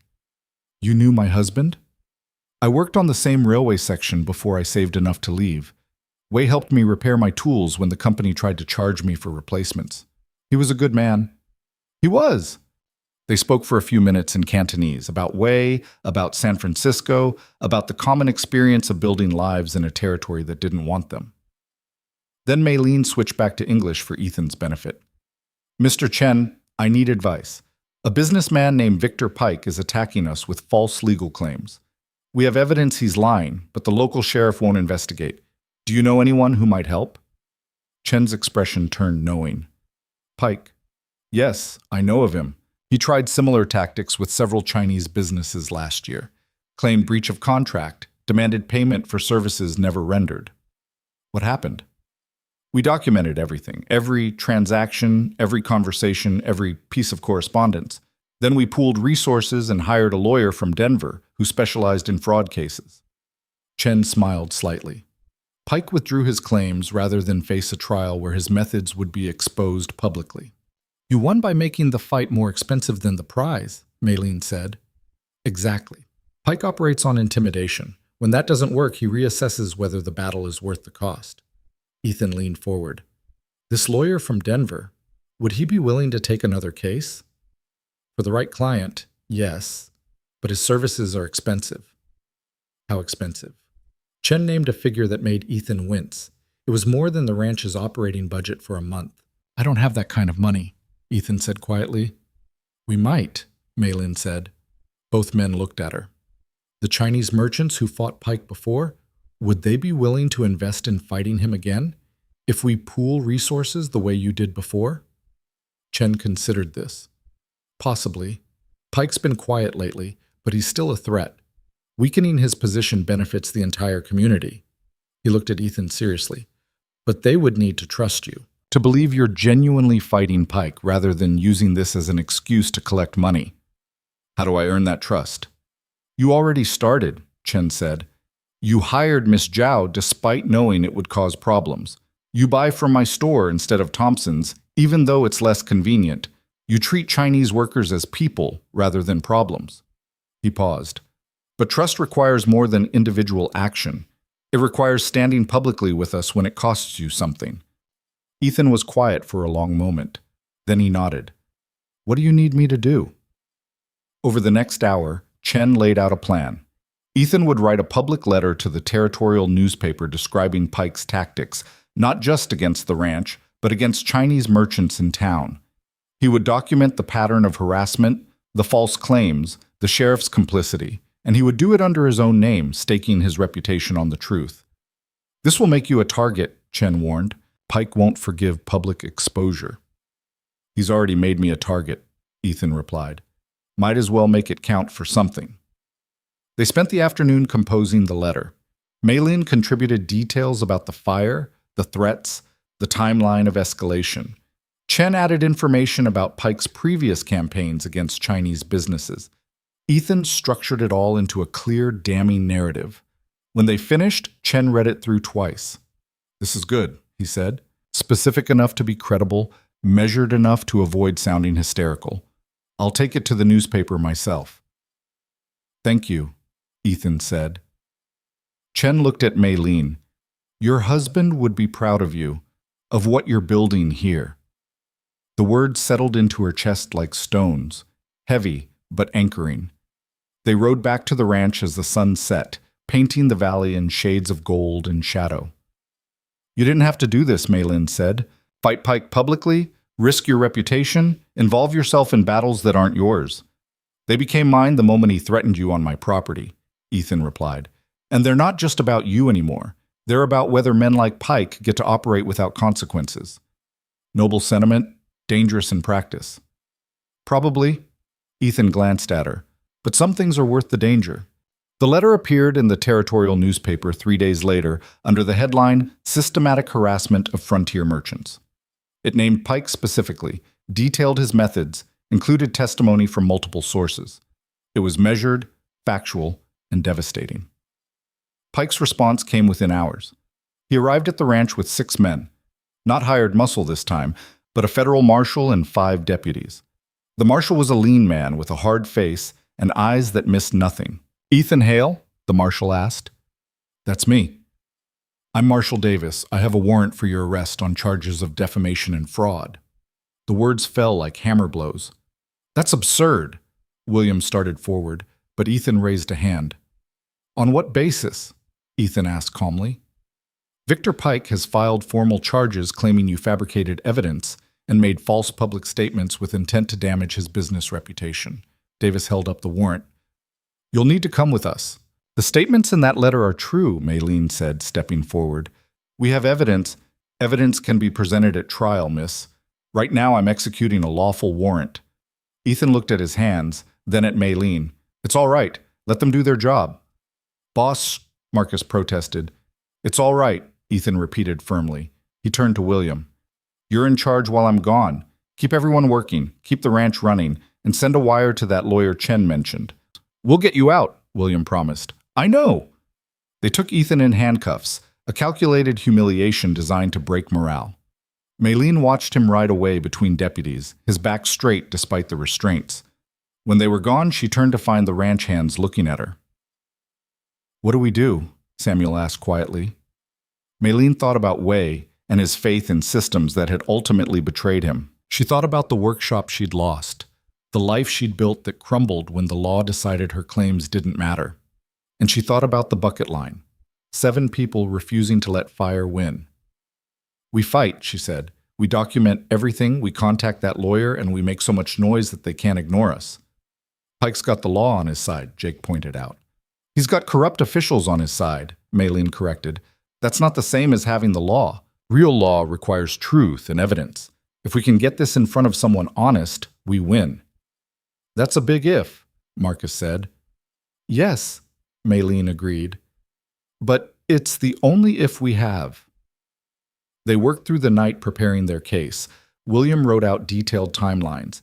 Jake collected physical evidence from the fire. Samuel drafted statements from each person present. Charlie rode to town to wire the Denver lawyer. Maylin went through her own records. Every saddle she'd repaired, every piece of equipment she'd documented, every interaction she'd witnessed. She built a paper trail showing exactly how the ranch operated, demonstrating that their claims about Pike weren't fabricated but documented reality. Around midnight, a knock came at the door. Maylin opened it to find Chen standing there with 2 other Chinese men she didn't recognize. "We heard about Mr. Hale's arrest," Chen said. "We've brought money from the Merchants Association, enough to hire the lawyer and post bail." One of the other men, older, with silver hair, stepped forward. "I'm Thomas Wong. I own the laundry on 3rd Street. Pike tried to shut me down 2 years ago with false health code violations. If you're fighting him, we want to help." The third man nodded. "David Lee. Pike destroyed my brother's restaurant with invented fire safety charges. Whatever you need, we're with you." Maylin stared at them. These men who owed her nothing but were willing to risk everything. Why? "Because alone, we're vulnerable," Chen said simply. "But together, we have a chance. And because your husband helped my family when he didn't have to, I'm returning that kindness." They sat around her small table and made plans. The Denver lawyer, a man named Robert Caldwell, had responded to the wire. He'd take the case, but needed 3 days to travel to the territory. In the meantime, they needed to keep Pike from consolidating his position. The hearing is set for tomorrow, William said. Pike will push for harsh bail conditions or no bail at all. He wants Ethan locked up and unable to defend himself. Then we need people at that hearing, Maylin said. Every merchant who's been harassed by Pike, every rancher who's watched him operate, everyone who has a story.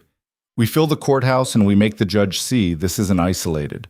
Pike's expecting a quiet hearing where he controls the narrative, Chen said slowly. If we show up in force, it changes the dynamic. It also makes us all targets, David Lee pointed out. We're already targets, Thomas Wong replied. We've always been targets. The question is whether we stand together or get picked off one by one. The decision hung in the air for a breath, 2 breaths. Then Chen nodded. We stand together. The next morning, Maylin rode into town with William, Jake, Marcus, Samuel, and Charlie. Chen met them with 15 Chinese merchants and their families. Henry Henderson arrived with his son and 3 other freight haulers. A rancher named Sarah Brennan brought 4 neighbors who'd all dealt with Pike's tactics. By the time the courthouse opened, nearly 40 people stood on the steps. The judge, a man named Matthews with skeptical eyes and a reputation for fairness, looked genuinely surprised at the crowd filing into his courtroom. Pike sat at the prosecutor's table with an expensive lawyer, his expression confident. That confidence flickered when he saw the packed gallery. Ethan was brought in wearing handcuffs. He met Maylin's eyes across the courtroom, and she saw something in his expression that might have been hope. The prosecutor stood.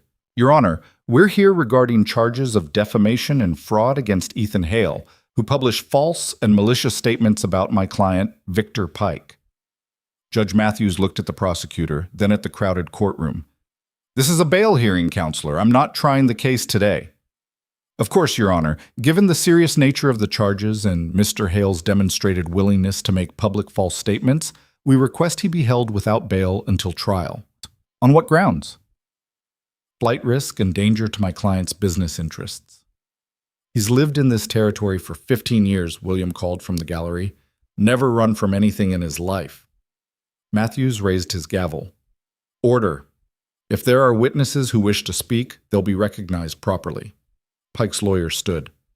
Your Honor, these people are clearly here to intimidate the court and my client. Intimidate? Chen stood, his voice clear and strong. We're here to bear witness to truth. Victor Pike has systematically harassed Chinese businesses in this town for years. We have documentation. Documentation can be forged, Pike's lawyer countered. Not when it comes from 15 different sources spanning 3 years, Thomas Wong said, standing.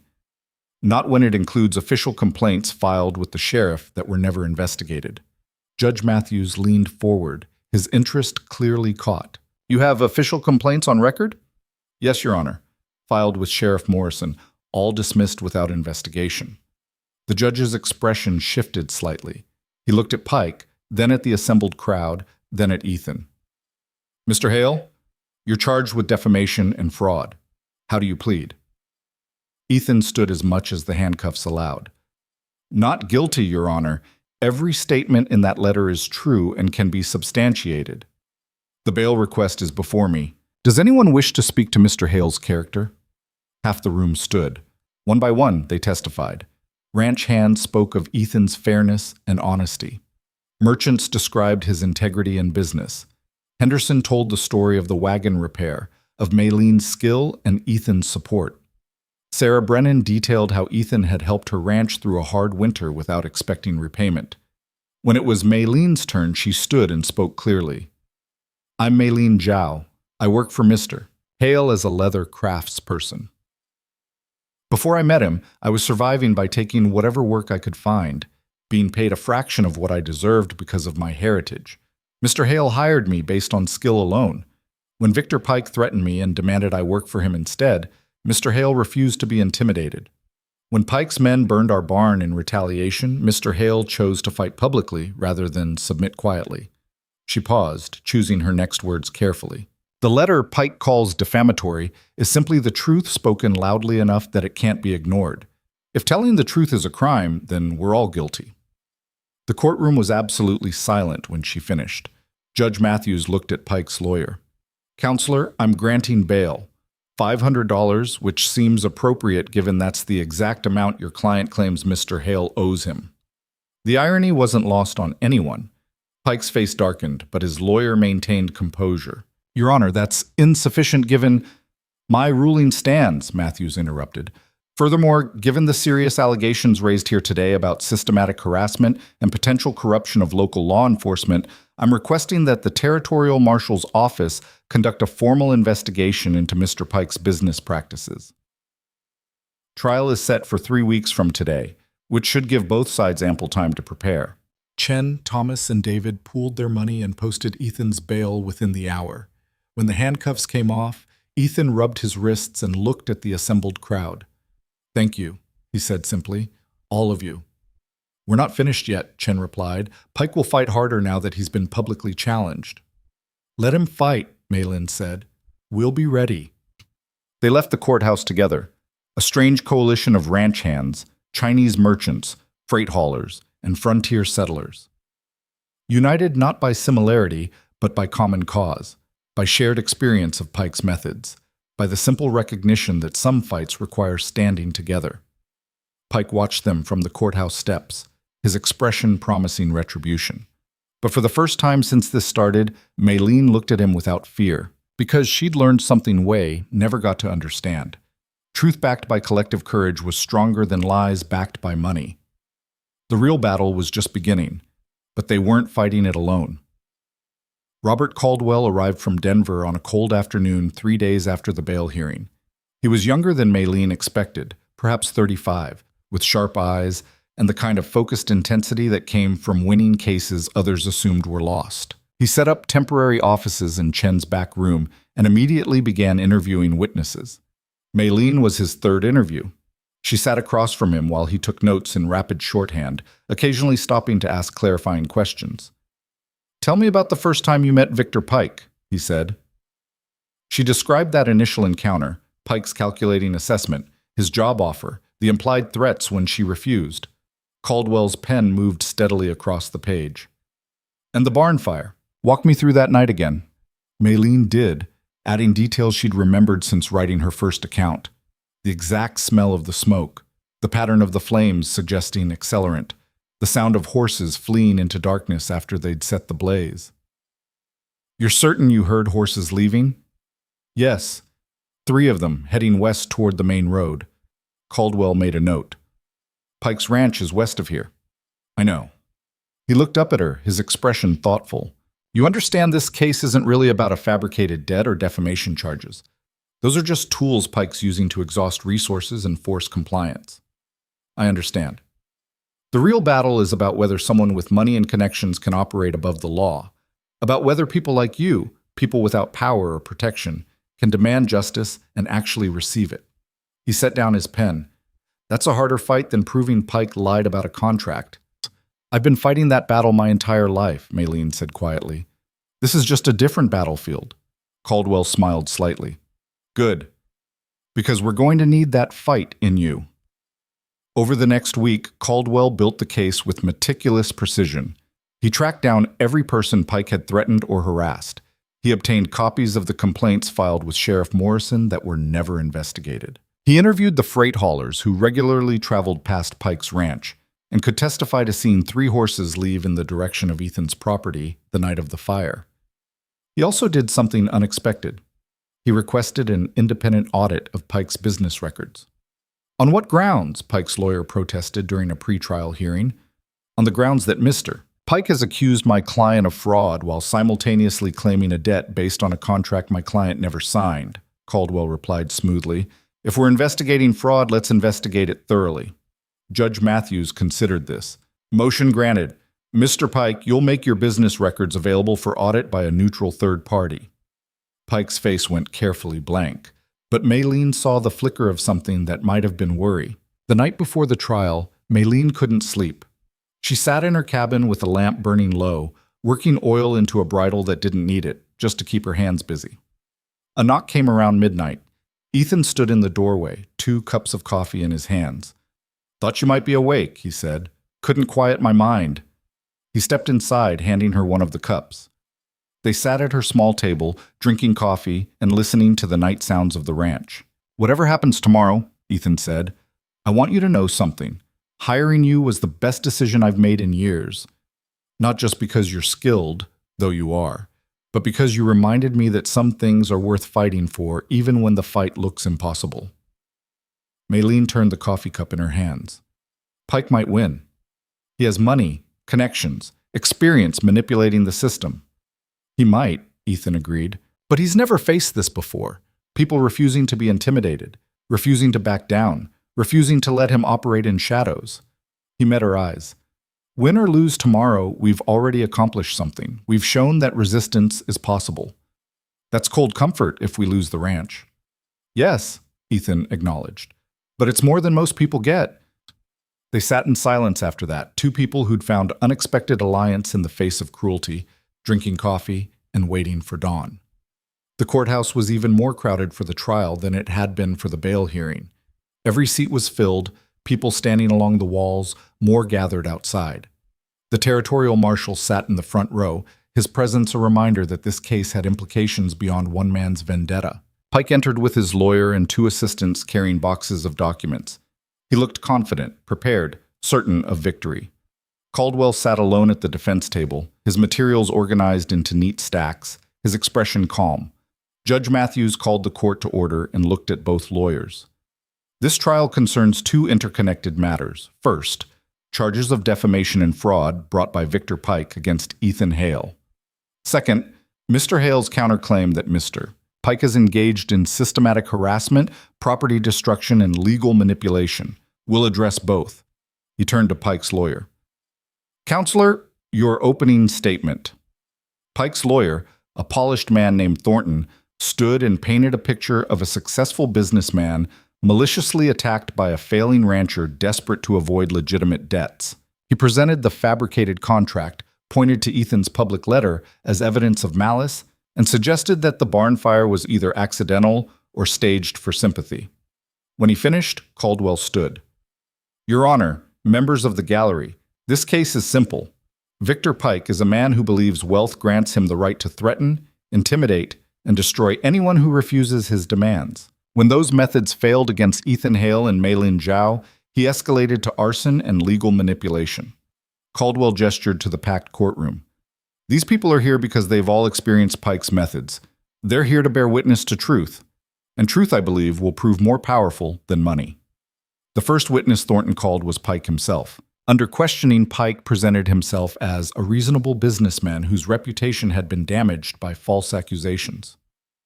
I offered Miss Zhao employment at generous terms, Pike said smoothly. When she declined, I accepted her decision and moved on. The suggestion that I threatened her is fabrication. And the barn fire? Thornton prompted. I was at my own ranch that night with witnesses who can confirm my presence. I had nothing to do with any fire. The contract in question, the one Mr. Hale claims is fabricated? Entirely legitimate, signed 3 years ago for cattle delivery. Mr. Hale simply doesn't want to honor his obligations. When Caldwell stood to cross-examine, his first question was deceptively simple. Mr. Pike, how many lawsuits have you filed in the past 5 years? Thornton objected. Relevance, Your Honor? I'm establishing a pattern, Caldwell said. The court will see the relevance shortly. Matthews allowed it. Pike shifted slightly. I don't recall the exact number. According to territorial court records, you've filed 43 lawsuits in 5 years. That's approximately 1 lawsuit every 6 weeks. Caldwell let that sink in. Does that sound right? Business requires legal action sometimes. Indeed. And how many of those lawsuits were settled before trial? Most of them. 38 to be precise. And in those 38 settlements, what was the average payment you received? Thornton objected again, but Matthews was clearly interested. Answer the question, Mr. Pike. Settlements varied. Caldwell produced a document. According to this analysis, your average settlement was between $300 and $500.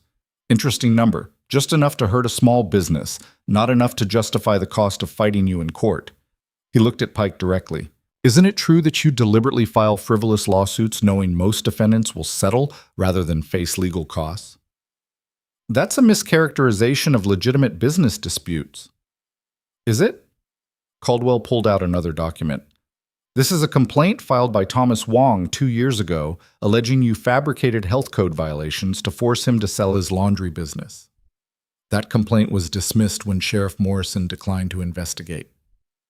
Do you remember Mr. Wong? Pike's jaw tightened. Vaguely. And David Lee, whose brother's restaurant you claim violated fire safety codes, codes that a subsequent independent inspection found were actually exceeded. Do you remember him? I deal with many people. Yes, you do. Specifically, you deal with people who can't afford to fight back. Chinese immigrants, small ranchers, freight haulers, anyone without resources to match yours. Caldwell's voice hardened. But when Ethan Hale refused to be intimidated, when he hired Maylene Zhao despite knowing it would anger you, when he chose integrity over convenience, that threatened your entire operation, didn't it?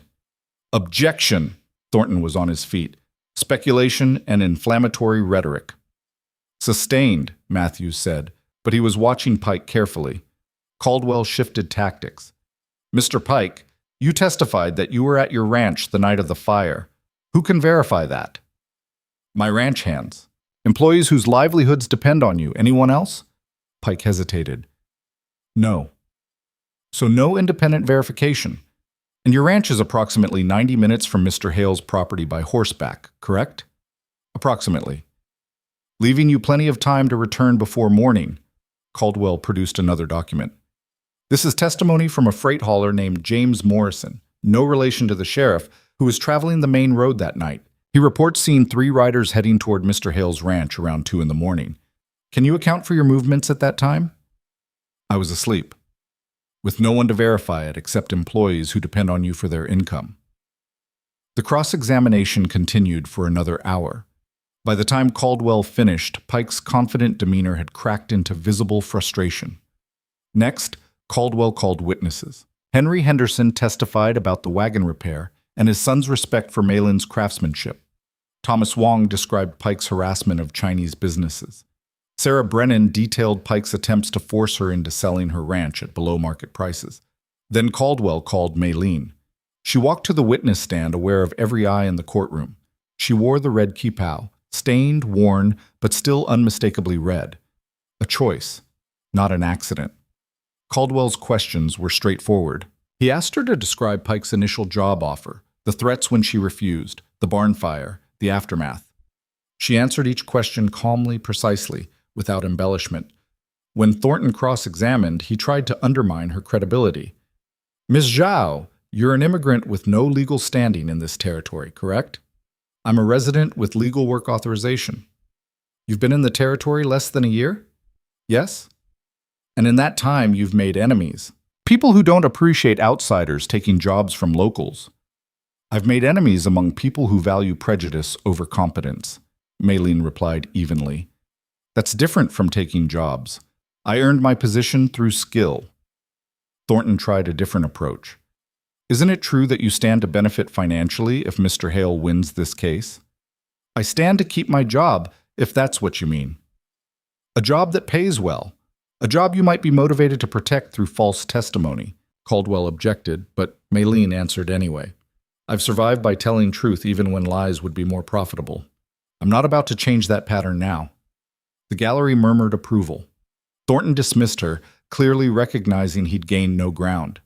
The trial continued for 3 more days. Caldwell presented the independent audit results, which revealed that Pike's business records showed numerous irregularities, payments to officials that weren't properly documented, contracts that appeared to have been backdated, settlements that looked suspiciously like extortion payments. The territorial marshal testified that his investigation had uncovered a pattern of harassment exactly matching what Caldwell described. Sheriff Morrison, called to testify, squirmed under questions about why he'd dismissed so many complaints against Pike without investigation. On the 4th day, Caldwell called his final witness, the handwriting expert who'd examined the contract Pike claimed Ethan had signed. In my professional opinion, the expert testified, this signature is a forgery. The pressure patterns are inconsistent with natural signing, and several letter formations differ from Mr. Hale's authenticated signatures. Thornton tried to discredit the expert, but the damage was done. In closing arguments, Thornton portrayed Pike as a victim of conspiracy, a successful man torn down by jealous competitors and ungrateful employees. Caldwell's closing was simpler. This case is about power and who gets to wield it. Victor Pike believed his wealth made him untouchable. He believed he could threaten, intimidate, and destroy anyone who challenged him. But these people, he gestured to the packed courtroom, refused to accept that. They stood together, documented truth, and demanded justice. The question before you, Your Honor, is whether that courage matters, whether truth backed by ordinary people carries weight against money backed by corruption. I believe it does, and I believe the evidence proves it. Judge Matthews took less than an hour to deliberate. When he returned, his expression was grave. I've reviewed all evidence and testimony presented in this case. Several facts are clear. First, the contract Mr. Pike presented as evidence of Mr. Hale's debt is a forgery. Second, the pattern of lawsuits and settlements Mr. Pike has engaged in constitutes systematic harassment and likely extortion. Third, while I cannot definitively prove Mr. Pike arranged the barn fire, the circumstantial evidence is compelling and troubling. Pike's face had gone ashen. Matthews continued. On the charges of defamation and fraud brought by Mr. Pike against Mr. Hale, I find Mr. Hale not guilty. The statements in his public letter were substantially true and made in good faith. On Mr. Hale's counterclaims, I find in his favor.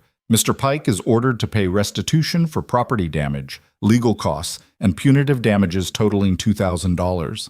The gallery erupted in applause. Matthews banged his gavel. Furthermore, I am referring this matter to the territorial prosecutor for criminal investigation. The evidence of forgery, potential arson, and systematic extortion warrants criminal charges. Mr. Pike, you are ordered to surrender your business records for full audit and to refrain from any contact with the plaintiffs or witnesses in this case. This court is adjourned. Pike stood frozen, his lawyer already gathering documents and preparing to leave. For a man who'd built his power on intimidation, the public dismantling of his methods was catastrophic. Outside the courthouse, the coalition that had formed to fight Pike celebrated quietly. There was relief, certainly, but also exhaustion. They'd won, but the cost had been high. Time, money, stress, the constant fear of retaliation. Chen clasped Ethan's hand. You did it. You stood when it would have been easier to bend. We did it, Ethan corrected, looking at the assembled crowd. Alone, I would have lost. Together, we had a chance. Maylene stood slightly apart, watching the scene. She thought of Wei and the justice he'd never received. She thought of the workshop they'd lost, the life that had been taken without compensation or acknowledgement. This victory wouldn't bring him back, wouldn't undo the past. But it proved something he'd believed until the day he died. That skill and truth and courage could matter if enough people stood behind them. Caldwell approached her, his expression satisfied. You were an excellent witness, clear, credible, unshakable. I just told the truth. That's rarer than you'd think in courtrooms. He paused. Pike will likely face criminal charges. The prosecutor I spoke with is very interested in the forgery evidence and the pattern of extortion. This isn't over for him. Good, Maylene said simply. The ride back to the ranch felt different somehow. The valley looked the same, mountains in the distance, creek running clear and cold, cattle grazing in pastures. But something had shifted. They arrived at sunset, the burnt barn dark against golden light. The hands had already started rebuilding during the trial, working in shifts to repair the damage. New wood stood bright against old, a visible reminder of both destruction and recovery. That evening they gathered for dinner in the bunkhouse, all of them together, eating stew and fresh bread, talking about the trial and what came next. Pike's finished in this territory, William said. Even if he avoids criminal charges, his reputation's destroyed. No one will trust him. He'll probably move on, Jake agreed. Find some other place where people don't know his methods. Maybe, Ethan said. But at least here, we've made it clear that intimidation has consequences. Marcus looked at Maylene. You could have left. When Pike first threatened you, you could have just moved on to somewhere safer. I thought about it, Maylene admitted. But I was tired of running, tired of letting other people decide whether I belonged somewhere. You belong here, Charlie said simply. You earned it. After dinner, Maylene walked back to her cabin alone. The night was clear and cold, stars brilliant overhead. She could hear the sounds of the ranch settling, horses in the corrals, cattle calling softly to each other, the creek's constant music. Inside, she lit a lamp and sat at her small table. She pulled out the daguerreotype of her and Wei, looking at their younger faces frozen in that moment of hope and promise. "We did it," she told the photograph quietly. "Not the way you thought it would happen. Not through the system believing us or companies valuing us, but through people standing together when it mattered." A knock interrupted her thoughts. Ethan stood in the doorway again, but this time he looked less burdened, more at peace. "Wanted to check on you," he said. "I'm well. Better than well, actually." "Good." He stepped inside and she noticed he was carrying something wrapped in cloth. "I have something for you. Was going to wait, but it seems like the right time." He unwrapped the cloth to reveal a small wooden sign with careful lettering. Mei Lin Zhao, Master Leather Worker. "For the tack room," Ethan explained, "so everyone knows whose domain it is." Mei Lin traced the letters with her fingers, feeling the careful craftsmanship. "This is beautiful." "Chen's son carved it. Thought you should have proper recognition." Ethan paused. "I also wanted to talk about the future. The ranch needs a permanent leather shop, somewhere you can take outside commissions if you want, build a real business. I have space near the barn that could be converted." "You're offering to help me start a business?" "I'm offering to support something you've already started. Your reputation's spreading. After this trial, people will trust you even more. You could build something significant here." Mei Lin looked at the sign, then at Ethan, then out the window at the ranch that had somehow become home.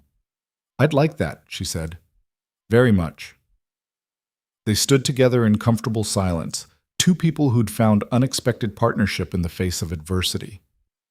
"Thank you," Mei Lin said quietly, "for seeing my skill before my face, for standing with me when it cost you something, for being willing to fight battles that weren't yours." "They became mine," Ethan replied, "and I'm glad they did." After he left, Mei Lin hung the sign on her cabin wall where she could see it from her bed. She thought about everything that had brought her to this moment: Wei's death, the desperate wandering, the humiliation in Thompson's store, the bucket line fighting fire, the courtroom battle. She thought about the red qipao and what it represented. Not shame or otherness anymore, but defiance, visibility, the refusal to disappear into someone else's expectations. She thought about the coalition that had formed, ranch hands and merchants and freight haulers, people who had nothing in common except the shared experience of being underestimated and the shared courage to demand better. And she thought about tomorrow, when she'd wake up and return to work in the tack room, when she'd continue teaching Marcus and Charlie proper leather care, when she'd start planning the workshop that would bear her name. The frightened widow who'd walked into Thompson's store carrying saddles worth more than her life felt like a different person now. That woman had been surviving, barely, hoping only to make it through another day.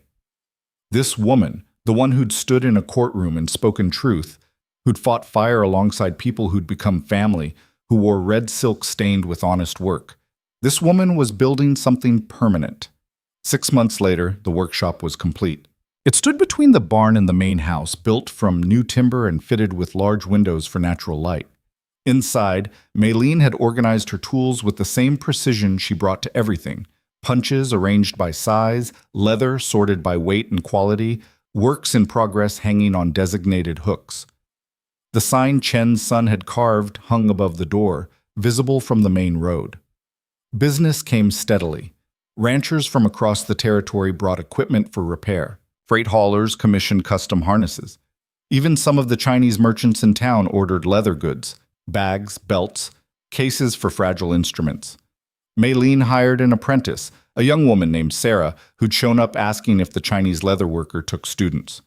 Sarah proved to have good hands and patience, willing to learn properly rather than rushing to competence. The ranch itself thrived. With properly maintained equipment and Mei Lin's systematic approach to preventing failures, efficiency improved dramatically. Ethan expanded the herd, hired 2 more hands, started breeding horses for sale. Pike never returned to the territory.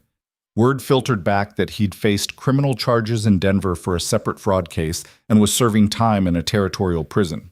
His business empire collapsed. His properties sold at auction to pay creditors and legal judgments. Sheriff Morrison resigned under pressure when the territorial marshal's investigation revealed he'd accepted regular payments from Pike to ignore complaints. The new sheriff, a former cavalry officer named Chen, no relation to the merchant but equally committed to honest law enforcement, made it clear that harassment of any kind would be investigated thoroughly. On a crisp autumn morning, Maylene stood in her workshop putting finishing touches on a custom saddle commissioned by Sarah Brennan. It was her finest work yet, every stitch perfect, the leather balanced precisely, the whole piece a demonstration of skill honed through years of practice and recently freed from desperation. Through the window, she could see Marcus working with the horses, his movements gentle and confident. Charlie and Samuel were repairing fence line, their conversation carrying across the clear air. Jake was showing a new hand proper techniques for checking equipment before use. Ethan emerged from the house and walked toward the workshop. Over the past months, something had developed between them. Not quite courtship, not yet, but the kind of mutual regard that suggested possibility. They moved carefully, both carrying enough past damage to make them cautious, but with growing certainty that the foundation they were building was solid. "How's the saddle coming?" he asked, stepping into the workshop. "Nearly finished, another hour of detailing work." He examined it with the same careful attention he'd given her first saddles in Thompson's store. "It's beautiful work. It's what I do. It's more than that. It's art that happens to be functional." Ethan set down the saddle carefully. "I rode into town this morning, talked to Chen." "Oh?" "There's a territorial fair next month. They're looking for craftspeople to demonstrate their work. Chen suggested you." Maylene considered this. A territorial fair meant visibility, potential customers, recognition beyond the immediate region. It also meant putting herself and her work on public display, accepting scrutiny from people who might judge her face before her skill. But that fear felt distant now, almost quaint. She'd stood in a courtroom and demanded justice. She'd fought fire and won. She'd built a business on reputation and skill. A fair was nothing compared to that. "I'll do it," she said. "I thought you might." Ethan smiled. "I also talked to the Reverend about the fall social. He asked if you'd be interested in joining the planning committee." The invitation was significant, acknowledgement that she'd moved from outsider to community member, someone whose opinion and participation mattered. "Tell him yes," Maylene said. That evening, after the day's work was finished, Maylene walked to the repaired barn. The scorch marks were still visible on the exterior. They'd chosen not to cover them completely. A reminder of what they'd survived, of the price of standing firm. Inside, the barn smelled of hay and horses and leather soap, everything in its place, everything maintained, everything ready for tomorrow's work. She thought about Wei's lesson about tools and perfection. He'd been right, in a way. Flawed tools produced flawed work. But he'd missed something important. Perfect tools in the wrong hands still failed. It wasn't just the quality of the equipment that mattered. It was the skill and courage of the person wielding it. The willingness to stand despite fear. The refusal to accept someone else's judgment about your worth. Wei had believed the system would recognize his value, had trusted that doing good work was enough. Maylene had learned differently. She'd learned that recognition had to be demanded, not waited for. That justice required collective action. That belonging wasn't granted, but built through shared struggle and mutual respect. She walked back to her cabin as stars emerged overhead. The valley was peaceful. The ranch sounds familiar and comforting. Smoke rose from the bunkhouse chimney. Lamplight glowed in Ethan's house windows. Inside her cabin, Maylene removed the red qipao and examined it carefully. The fabric was beyond repair. Too many stains, too much wear, too many memories sewn into every thread. It had served its purpose, carried her through transformation from desperate widow to established craftswoman. But she didn't need it anymore. She folded it carefully and placed it in her trunk, a reminder of where she'd started, but not where she'd stay. Tomorrow, she'd wear the practical work clothes she'd made, durable, comfortable, suitable for a woman who built things with her hands. Before bed, she wrote a letter to the widow of one of Wei's old colleagues in San Francisco. She described the ranch, the work, the community she'd found. She explained about the trial and the victory, about standing together against corruption and winning. She ended with a line she hoped would carry meaning. Tell the others that there are places in this territory where skill matters more than heritage. Tell them that justice is possible when people refuse to stand alone. Tell them there's work here for anyone brave enough to claim it. She sealed the letter and set it aside for tomorrow's post. Then she lay down in her bed in her cabin on the ranch that had become home, and she slept without nightmares for the first time since Way died. The woman who'd walked into Thompson's trading post 6 months ago carrying saddles worth more than her life had been looking for survival. She'd found something far more valuable, a place where her hands built futures instead of just marking time, a community that measured worth by character instead of heritage. A man who saw skill before ethnicity and chose integrity over convenience. And most importantly, she'd found herself. Not the frightened widow trying to disappear, not the desperate craftsperson accepting humiliation for survival, but Maylene Zhao, master leatherworker, fighter of fires, demander of justice, woman in red silk who'd proven that courage backed by community could move mountains. The scarlet saddles she'd carried into that store had been meant to buy time. Instead, they'd bought her a future. And that future, she knew with absolute certainty, was worth every fight it had taken to claim it.